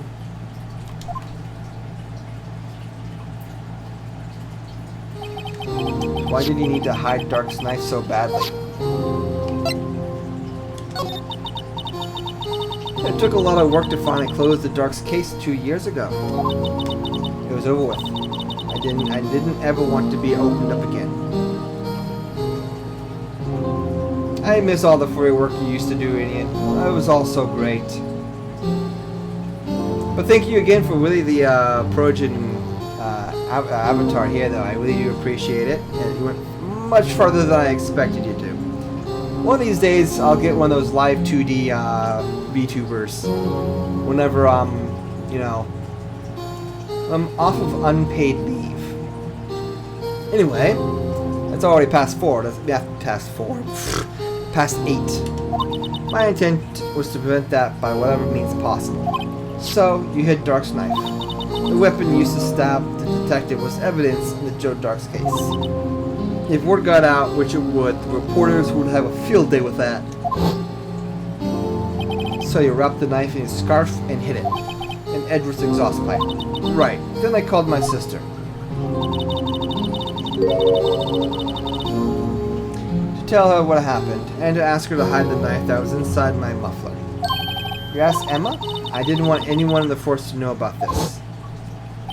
That would explain why Emma was so confident about Lana's innocence. Speaking of phone calls, I had a bad feeling about one of them that day. A bad feeling? The truth is, after I received those orders from Chief Gant, you just admitted it. The first thing I did was make a phone call. A phone call to Patrolman Jake Marshall. To Marshall, why on earth would you call him? The lead investigator for the SL9 incident has been murdered.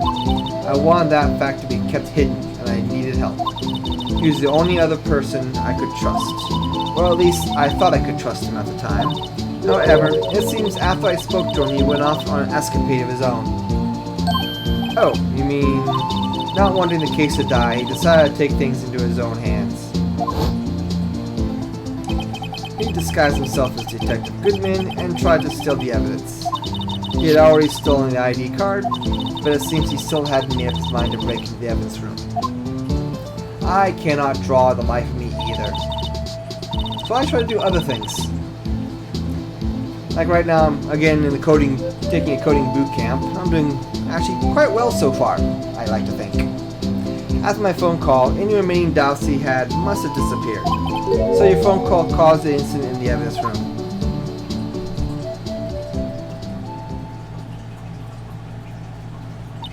I'm afraid that's all I can tell you. But Lana, you've earned my respect. Mr. Wright, both as a defense attorney and as an investigator. Now please, don't pursue this any further in court tomorrow. Tomorrow's trial. There's only one way to drive off Lana's demons. I've got to get to the bottom of everything. Detective Goodman's real murderer.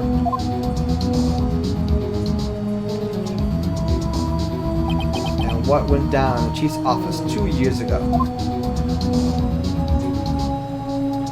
To be continued. And I am done for the evening. Let's see. I know who I shall raid. Let me save and then please stay around. I'm going to raid someone. A fellow feature I know. Yeah, override. Save. But thanks for staying around. Thanks for watching. I will see if I have time to do some streaming of Escape from Tarkov tomorrow. I don't promise much fun on that since I'm just getting started in the game. If not, I will be streaming again on Monday. Same time, same game until I finish it.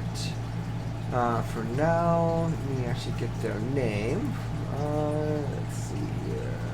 Oh, I thought they were on. Okay, I'll do this one then. Someone who does a lot of D&D stuff, and Dungeons and Dragons is always a good thing. Demon. Alright, here we go. Thanks again for everyone. Enjoy the rest of your evening.